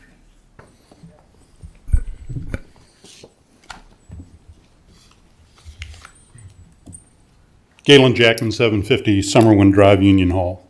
Last month in this forum, I asked in writing that the board place on the August agenda the inquiry conducted into the allegations made by a county employee. It's not on the agenda, and no one has responded to me. Why should I be surprised? So let me throw some more wood on this bonfire. You may not be aware of the Code of Virginia 15.2-814, Inquiries and Investigations by Board of Supervisors. Here's what it says. The board may inquire into the official conduct of any office or officer under its control. For these purposes, it may subpoena witnesses, administer oaths, and require other evidence. If any witness fails or refuses to obey such lawful order of the board, he shall be deemed guilty of a misdemeanor. Here's a couple of key words. Board. It doesn't say chairman or vice chairman, it says board. Second, subpoena witnesses, administer oaths, and lawful orders. That's much different than conducting discussions. So let's go back to the inquiry. 3 days after Supervisor Quinn forwarded the allegations to the board, Chairman Thompson wrote a letter to Supervisor Quinn stating, "We have carefully reviewed the allegations. We have conducted discussions with the staff and other relevant individuals. Based on this inquiry, I have determined that the allegations you have made are unfounded." Signed, Ronnie Thompson, Chair. I researched the board's agendas and meeting minutes and found nothing regarding this inquiry.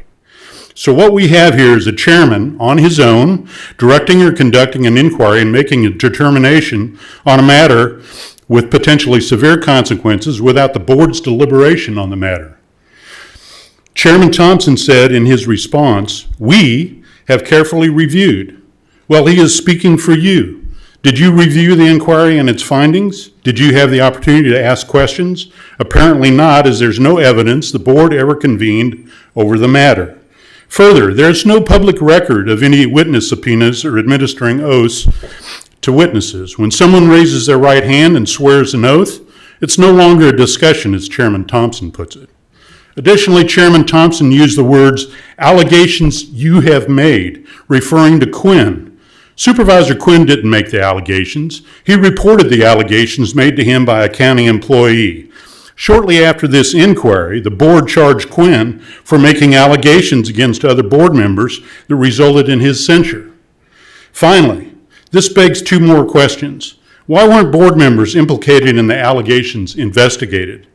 Where was the county attorney and the vice chairman in all of this? I'm not an attorney, but I do have a nose, and this whole thing stinks. On this matter, the board does what it always does. It refrains from responding. It runs and it hides. Where is your courage?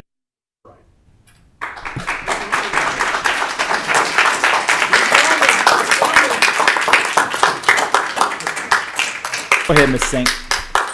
David Campbell. Good evening. I'm Judy Sink, and I'm a resident of Franklin County. After everything that's happened in the last couple of months, I decided to do some serious scripture searching and studying. And I think that each of you probably needs to read your Bibles a little bit more as well. So much of what you all are doing and have done in the past was done in secret. Luke chapter 8, verse 17, Jesus says, "Nothing is hidden that will not be made known." Luke 12, verse 3, Jesus warns that people will account for every careless word spoken in secret. Ecclesiastes 12:14, God sees what is done in private and judges all hidden actions. All of your little secrets will be brought to light, and each of you will be held accountable. And honestly, I don't think I want to be around when the accountability takes place. When each of you decided to enter into the talks or agreements with Caruso, you saw dollar signs only and had a complete disregard for the people living in, around Summit View, and a total disregard for our church, the services we have, the activities that we have regularly. At any time the county needed something for Summit View, our church agreed to the arrangements. Some of the things the county agreed to help or provide in these agreements has yet to be seen.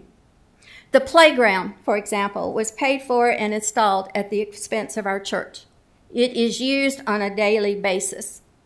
It is a shame that Franklin County has created quite a reputation, and it's not a good one. I heard the news that Project Flash had been nixed, but in my gut I said, I don't think so. But I still think it's on the books. I just ask you to have some testicular fortitude and say no to the data center, solar farms, and wind farms. Please stop seeing dollar signs and see the possible issues these projects will create. If you read Matthew 26 and 27, which is about Judas, what he did and what happens to him, he thought he wanted those 30 pieces of silver, but in the end, what did it cost him? It cost him his life.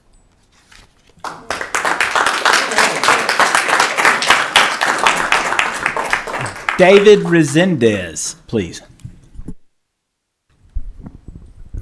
Good evening. My name is David Campbell. I'm a resident of Franklin County.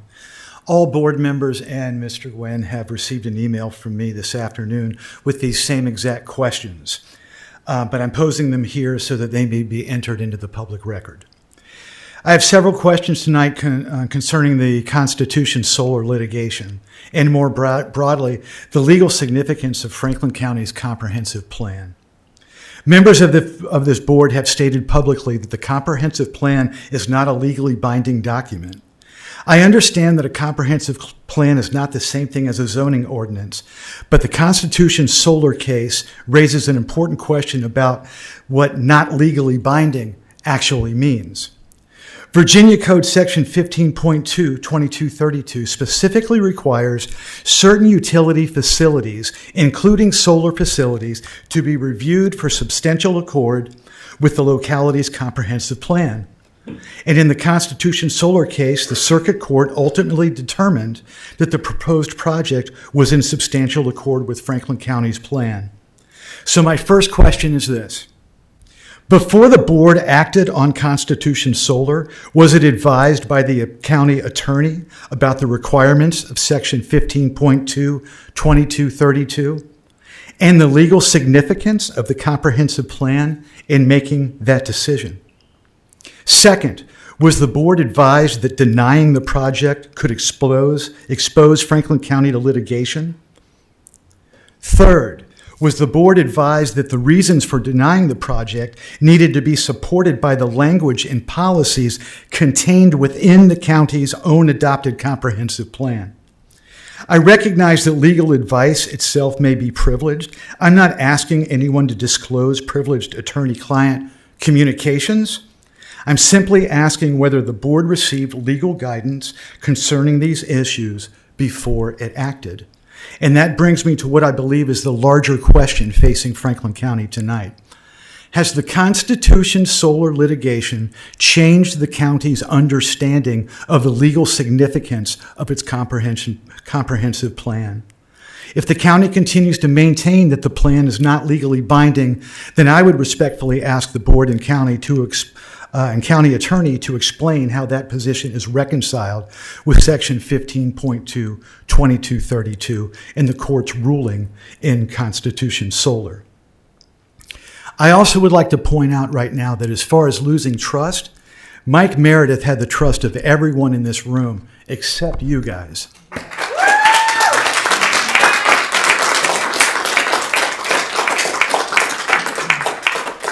Dawn Greer. Is she next or is this Jane? Oh, she's on deck. All right. Yes, ma'am. David Resendez, Ferrum, Virginia. I'm going to try to make this short and not get all tongue-tied. I'm actually using this smart device and wrote it down a little bit. Hopefully you can understand me good. But first, glad to hear Project Flash is not going to happen. If it's true, is it true? When do we get the official statement? What are we going to do to keep them out permanently if it is true that it's out? Set some kind of laws and rules and things to, make it hard for them to come in, unpleasing that they don't want to. And I'd like to know, why was it dropped? Was it the board? Was it the people? Was it the data center company that decided to back out? And if there were, it was because the board or whatever, is there going to be some kind of fees, fines, penalties or something? Who's going to pay that? More or less, taxpayers. So, getting some answers on these things would be really nice to know. I thought it was cool what Mike did Sunday. I mean, it relieved a lot of people. Like I said, he earned a lot of trust and he relaxed a lot of people, because y'all know how it's been the past couple months. It's been rough. So anyways, moving on from that. Solar farms, man, they're no good for our environment. We already know. We fought the one over there before and put them on roofs, put them on buildings, find other ways, make laws and rules. Y'all make rules who can build and can't build and what they can and can't do with our own property. Well, y'all can make some kind of rules to make it unpleasing. I understand growth. I understand, needing things and stuff, but, we're always been a hometown, small, beautiful area. Let's keep it that way. We got Roanoke, we got Martinsville, Greensboro. And then also for the solar things, training, if there's, and it can fall for the data centers too, for our firefighters. We don't know how to handle, I don't know if y'all ever seen a lithium battery, and when they're on fire and water hits it, what happens? We don't have that training, and we don't, training and money, equipment, special equipment. Oh, golly. And the other big issue we need to get on is flock cameras. Send Mr. Overton down to talk to Mr. Davis and follow suit. Y'all help whatever control, I don't know, whatever it is with the sheriff's department, but, send them down there, get some lessons. And maybe even look at their board members and how some of their stuff goes.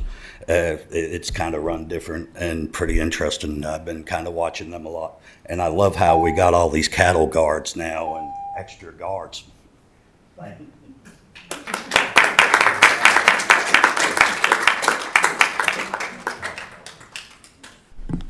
Chelsea, you're going to have to pardon me for your last name. Dawn Greer, you were next, ma'am. Chelsea, if you would take a seat up front.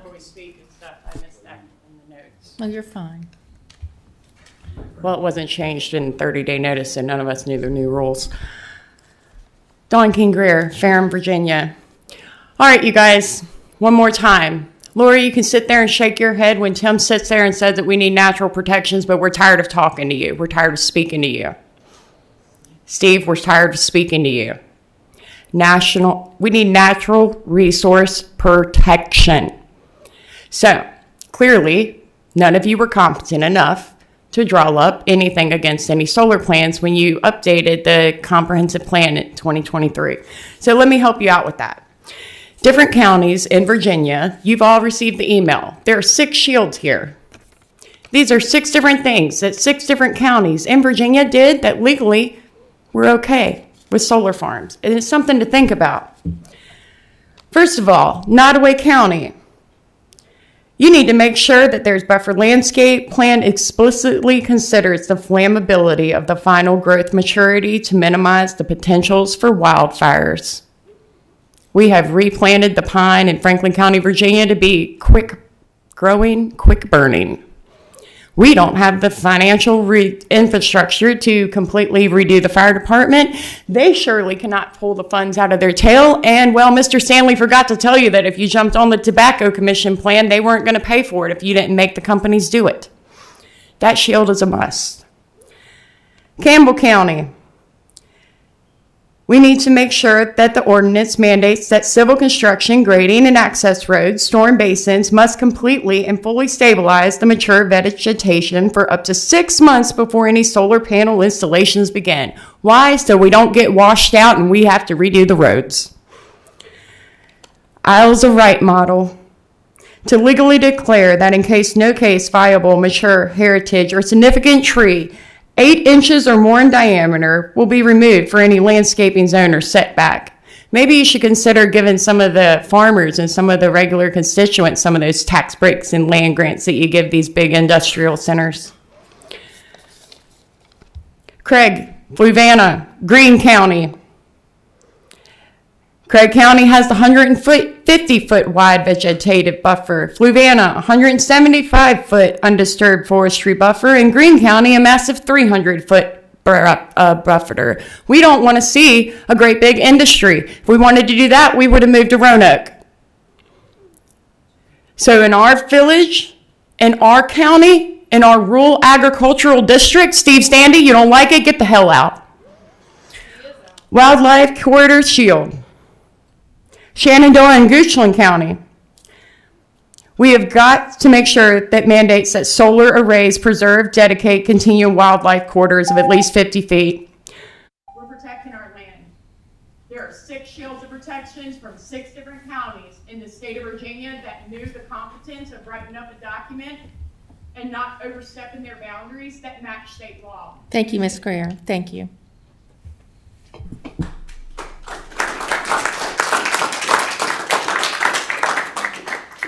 Billy Riddle, take your seat in the batter's box, please. Chelsea Baritza. I am a Franklin County resident and landowner in the Rocky Mount South District and the Blue Ridge District. And I'm here today to talk about trust and transparency. I have been an attender of these meetings over the last 6+ months. I have not spoken much.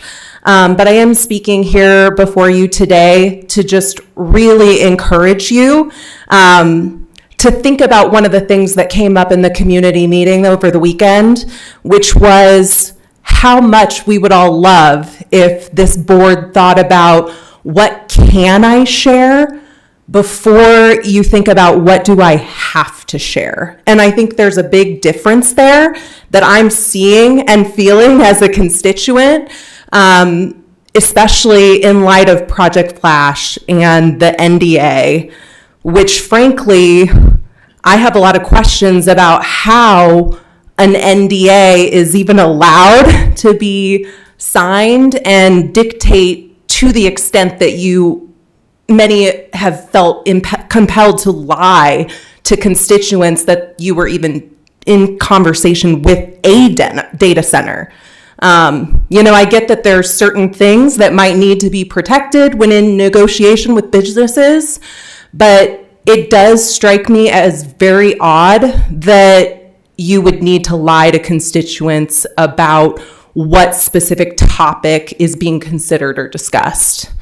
Another thing I wanted to highlight, just that the community meeting this weekend really brought to life for me, is just how important open conversation and dialogue is. And I think that's what makes Mr. Meredith's announcement tonight so disheartening, is he really engaged in dialogue. He was very open to listening and also thinking about what can we share rather than thinking about what do I have to share or what am I not allowed to share. That's what so many of us are hungry for, seeing restored in this county, so that we can start to rebuild that trust with our representatives and feel like we don't have to maybe show up outside of our day jobs to every single meeting that's going on in the county. So again, I just want to encourage everyone on this board to really think about not just in terms of what you share in these meetings, but are there things that could change about the way we get work done in government to allow for more transparency, more engagement, more discussion? Other communities that I've been a part of, it seems like there is more back and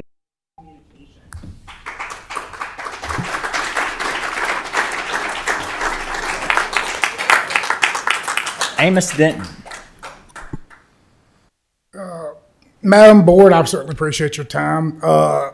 First off, no data centers in Franklin County. How about that? Big round of applause. It's not coming here now, and all it took was intimidation, lies, bullying, and harassment. She mentioned transparency and dialogue. as the host of the Appalachian podcast, many of you know, we've spent the last 4 years trying to get exactly that. Board members here, town council, mayor, people up to vice presidential candidates have come on the show, open dialogue, spoke from their heart, and we've given them the opportunity to address citizens. And I know other people on the board right now have also, reached out and said they would like to come on, and I think that's admirable. We've never had anything like that, probably the history of the country, like getting people to come on for that amount of time and open up. It's phenomenal. And it seems like the actions of some of the people of our county lately have kind of put a halt to that. And it's kind of disturbing. I get it. I understand people are passionate about things, but how some of the people in this county have acted recently in regards to that is disappointing, to say the least. Because they call for dialogue, but they make threats, and they allow these threats to persist. And I'd like to personally apologize to anybody on the board that had threats made against them or their family harassed, because my name was tied to a Franklin County community page, and the podcast was.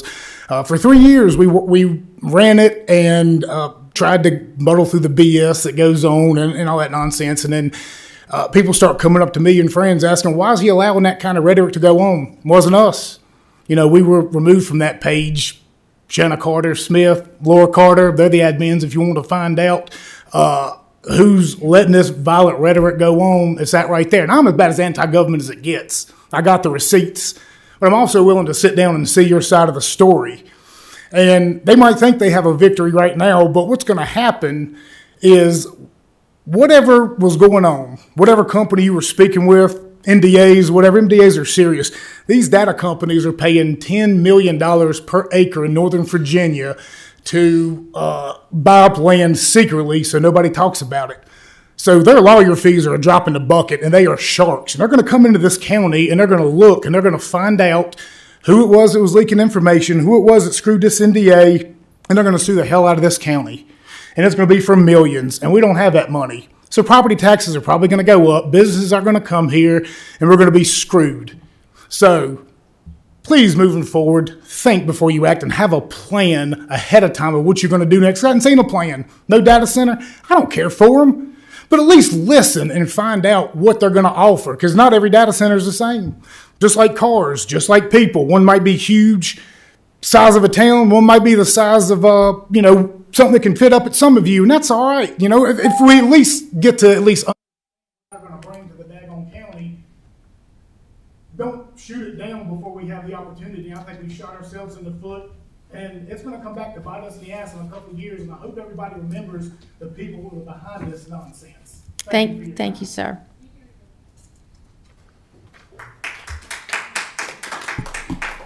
Go ahead, Amos. Lauren Walt, please. I'm back. Madam Chair, when you took that seat up there, I looked at you and said, I'm not sure whether to congratulate you or tell you you have my sympathy. Jury's in. I want to thank all of y'all for taking y'all's personal time to look out for the county. Right, wrong, or indifferent, we all have different opinions on stuff, but y'all take the time to try to improve the county. I feel every single one of y'all do. This county was built on agriculture and manufacturing, 100%. That's gone. In my lifetime, Franklin County was the biggest dairy county in the state of Virginia. 90% of them farms are gone. That money's gone. There's no revenue coming from that.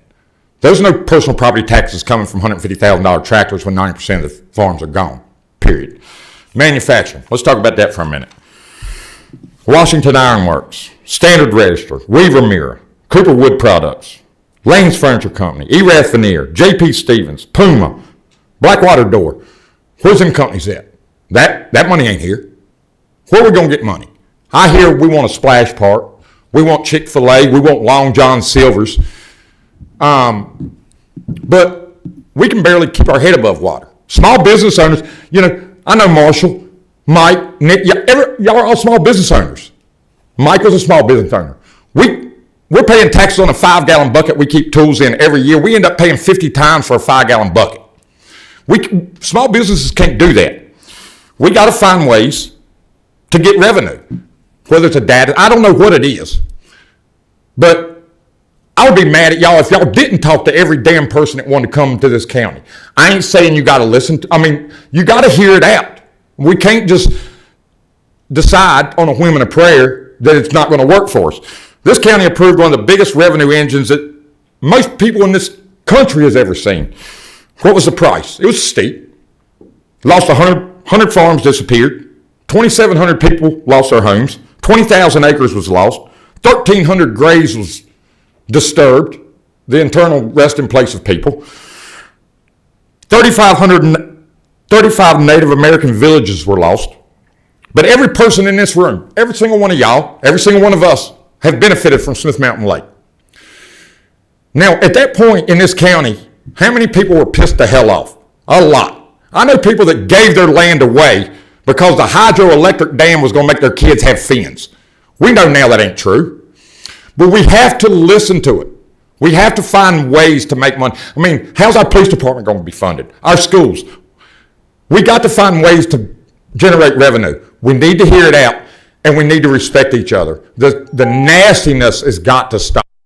I know people's families have been harassed because y'all are on this board. That ain't right in this county. We're Franklin County. We're FC, not DC. Leave the nasty in DC. We'll be FC. Thank y'all. Thank you. Bati Ananda, you'll be next. My name is Lauren Walk from the Boone District. Good evening. Today I spoke with Jared, a senior data center reform campaign coordinator with the Piedmont Environmental Council and a resident of Loudoun County. We discussed what Northern Virginia has learned after more than a decade of rapid data center development from a server. These data centers went from a server farm to industrialized sized industries. It's important to recognize that not all data centers are the same. He acknowledged that data centers brought in significant amounts of revenue that communities like Loudoun County had benefited from financially. Those benefits, he said, came with lessons that have been hard learned.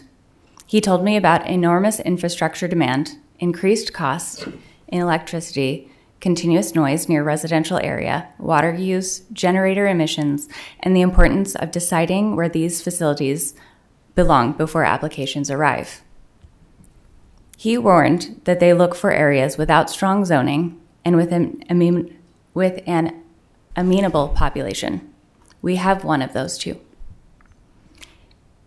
Virginia's own Joint Legislative Audit and Review Commission has reached many of these same conclusions. Data centers, the high industry use ones, are harmful. Today, data centers remain a by right use in Franklin County's regional enterprise park districts. And because much of Franklin County is unzoned, we have additional vulnerable spaces that deserve serious consideration, as Mr. Tatum pointed out. I'm asking this board to act before the next proposal arises. Please remove data centers as a by right use and establish a process that requires meaningful public review, as well as protective measures. The county needs to develop strong enforceable standards to promote sustainable and reasonable economic development. Franklin County is a beautiful place, rich in farmland, water, and communities, and natural resources. The county deserves to grow with dignity. Please use this opportunity to put protections in place now, while we still have the opportunity to choose rather than to react. Additionally, this man has offered to do tours if any of you want to go and visit the data centers in Loudoun County. So, thank you so much for your time.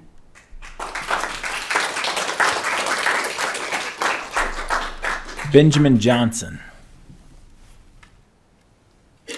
Hi. Firstly, speaking only as a citizen, I would like to ask that public comment be moved before public hearings in the agenda. 6 o'clock is a good time for many working people to speak at meetings, which is the time that the school board uses. Meeting opens, they have public comment immediately. Public comment started at 6:43 tonight, so that's actually not bad. Usually when I go to these meetings, I tell people I'll be back at 9:30, you know what I mean, or 10. I was back at 10:30 last time. And they often start after 8 on a school night, right? So This prevents many citizens from seeking an audience with their elected representatives. Please follow the lead of the school board and amend the time of the public comment to be immediately after the call to order. Now on data centers. Regulations that disallow data centers in this county are essential. Data centers are a huge risk to the environment, quality of life, water use, and property values. Companies behind data centers are full of power-hungry, greedy people who, if allowed, will squeeze every dollar out of good, hardworking householders. So it's not a science issue, really. It's an ethics issue. It's a question of looking at the type of people that would want to bring a data center into a county where there's going to be these noise emissions, and they really don't care. They just want to make money, right? We don't want those people. If it's not possible to disallow them, extreme restrictions on those data centers that heavily disincentivize them in Franklin County are essential. Okay, now speaking as the FCEA president. On behalf of higher teacher pay, I know that we will have a lot more information on the school budget numbers next month. However, any way you slice it, teachers in our county are not paid enough to survive.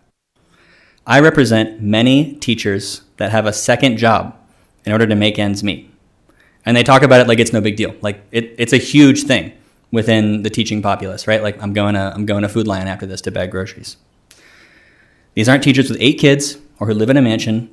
These are regular career teachers who could head right up to Roanoke City and get $5,000 more on average, and they do every year. Lose some of our best teachers. Phase 3 needs to be implemented. Regardless of what's going on with the school board, with the superintendent, it needs to be implemented because of the teachers. And further than that, the base pay needs to be raised. The 4% raises on the table only cost about $1 million, whereas the rest of phase 3 should cost about 2.1, right? The base pay for teachers in the county is $45,000, and if you increase that 4%, you only get to $46,800. We need an 11% raise just to catch up with Roanoke City, to whom we're losing teachers every year. The dialogue that has been only about phase 3 needs to shift to being, Thank you, sir. Don Berthier. Good evening, everyone. My name is Benjamin Johnson, and I am a resident of Franklin County. I'd like to start by saying that if any of you, pull a stunt like you did with that data center again, I will be amongst the first to vote you out.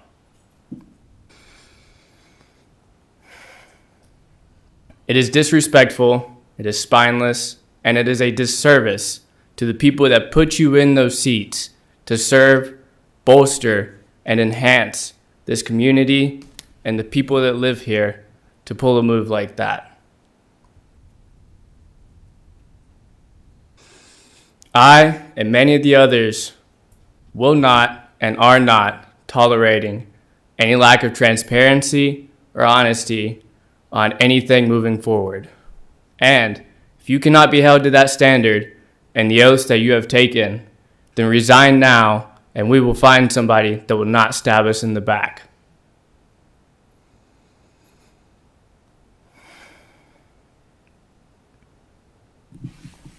Data centers are not good for the people that live here, for the environments in which we live around. Flock cameras are not good for those that live here.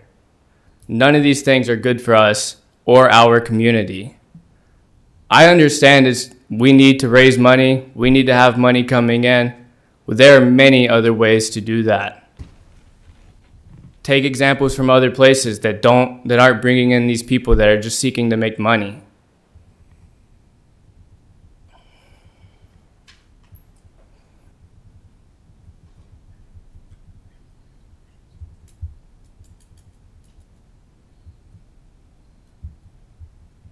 Do any of y'all think that you can stand up to that?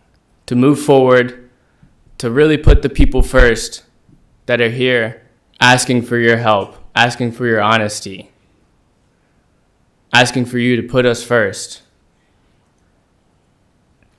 What can you do to help bring in this revenue that we need without compromising on our well-being and our communities? I would love to hear your thoughts on that. I'm sure the rest of us would as well. Thank you. Thank you.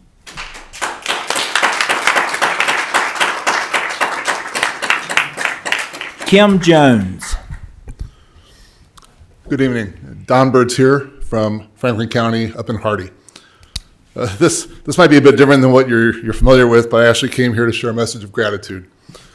I spoke here a few months ago as a resident of Gills Creek District about concerns about support for the Hardy Volunteer Fire Company that serves the Hardy area. Although our station is a short distance across the Bedford County line, for over 50 years we've served our Franklin County community. Both of our chiefs, our president, our secretary, and our treasurer are all residents of Franklin County. I am here tonight simply to express sincere appreciation to the board for restoring the funding for Hardy 12 in the recent budget updates.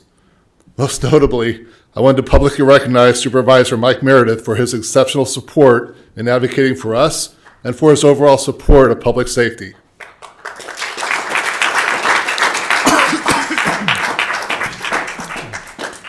Mike's announcement a few moments ago has left me sad because he truly cared and he seemed like a man of good character.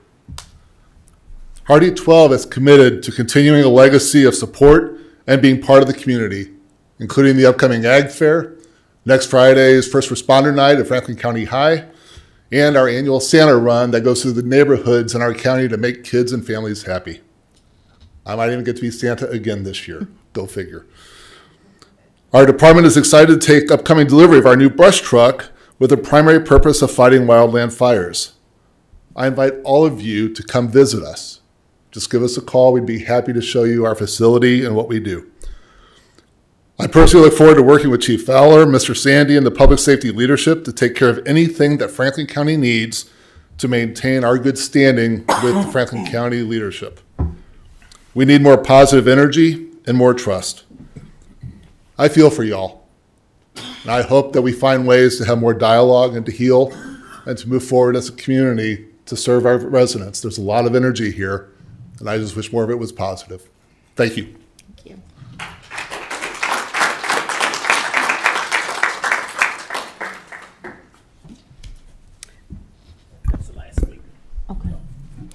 My name is Kim Jones. I'm the chair of the Franklin County Community Coalition. I live in the Gills Creek District. Before we begin, I would like to submit a copy of your public comment sign-in sheet that you guys had out there that have some corrections on it that reflect your unanimous July 21st vote restoring the 5 minutes for a representative of a group of 2 or more. So I would like to speak on behalf of the coalition tonight, which would give me 5 minutes, not 3. Did you sign up ahead of time, ma'am? I signed up on the sheet ahead of the meeting. Yeah. No. Is there a 5-minute indication on the sheet, Mr. Mitchell? No, ma'am. You don't have a spot for it. No, ma'am. You have to sign up the day before for 5 minutes. And is that public information that Yes, everyone ma'am. has access to? And you have to have your group with you as well. They are. Yeah. Mm-hmm. So we can provide you with 3 minutes, ma'am. Okay. Well, I've already lost 40 seconds asking We'll for. start your clock back. Okay, thank you. Thank you so much.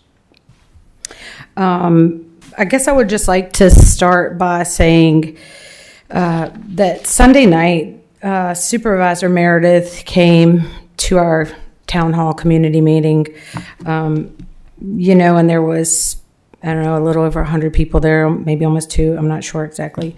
And he told us that Project Flash was essentially dead. Yet tonight, we haven't heard from one of you guys. You haven't acknowledged that announcement. You haven't explained the status. You haven't addressed any of the agreements or any of the money connected to it. There's not been one word. Now, immediately after you guys came out of closed session, he resigned. I won't speculate publicly about why, but silence under those circumstances do not rebuild trust. It deepens the questions, and the people deserve a complete on-the-record account. Supervisor Meredith also said that Franklin County must rebuild trust with its citizens. He is right. He was right to do what he did on Sunday. He did not break your trust. You broke ours. He's the only one who was brave enough to actually tell us the truth, and now he's gone. You just lost an amazing asset, and for what? We elected him, and we elected you to serve us, not to bully other supervisors for doing the right thing for the people. In 1776, Virginia's George Mason wrote, "All power is vested in and consequently derived from the people. That magistrates are their trustees and servants, and in all times amenable to them." Those words establish a very simple order. We hold the power, the public officials hold it in trust, and every official remains answerable to the people. And that matters in Franklin County right now. Trust cannot be demanded because someone holds a title. It has to be earned through your conduct. Over the past year, we've watched major issues affecting this county unfold largely outside public view.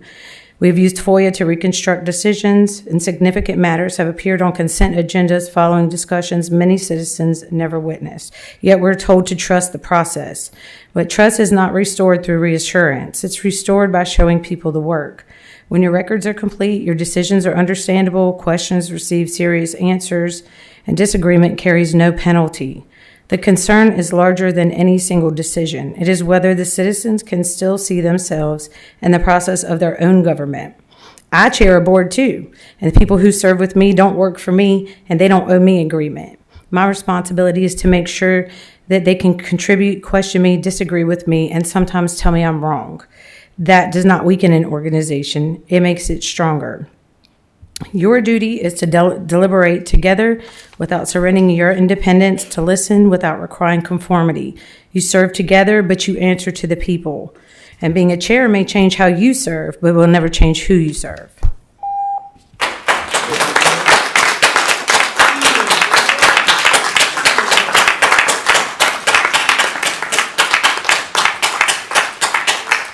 Okay, thank you all for contributing your comments to the board this evening. We appreciate it.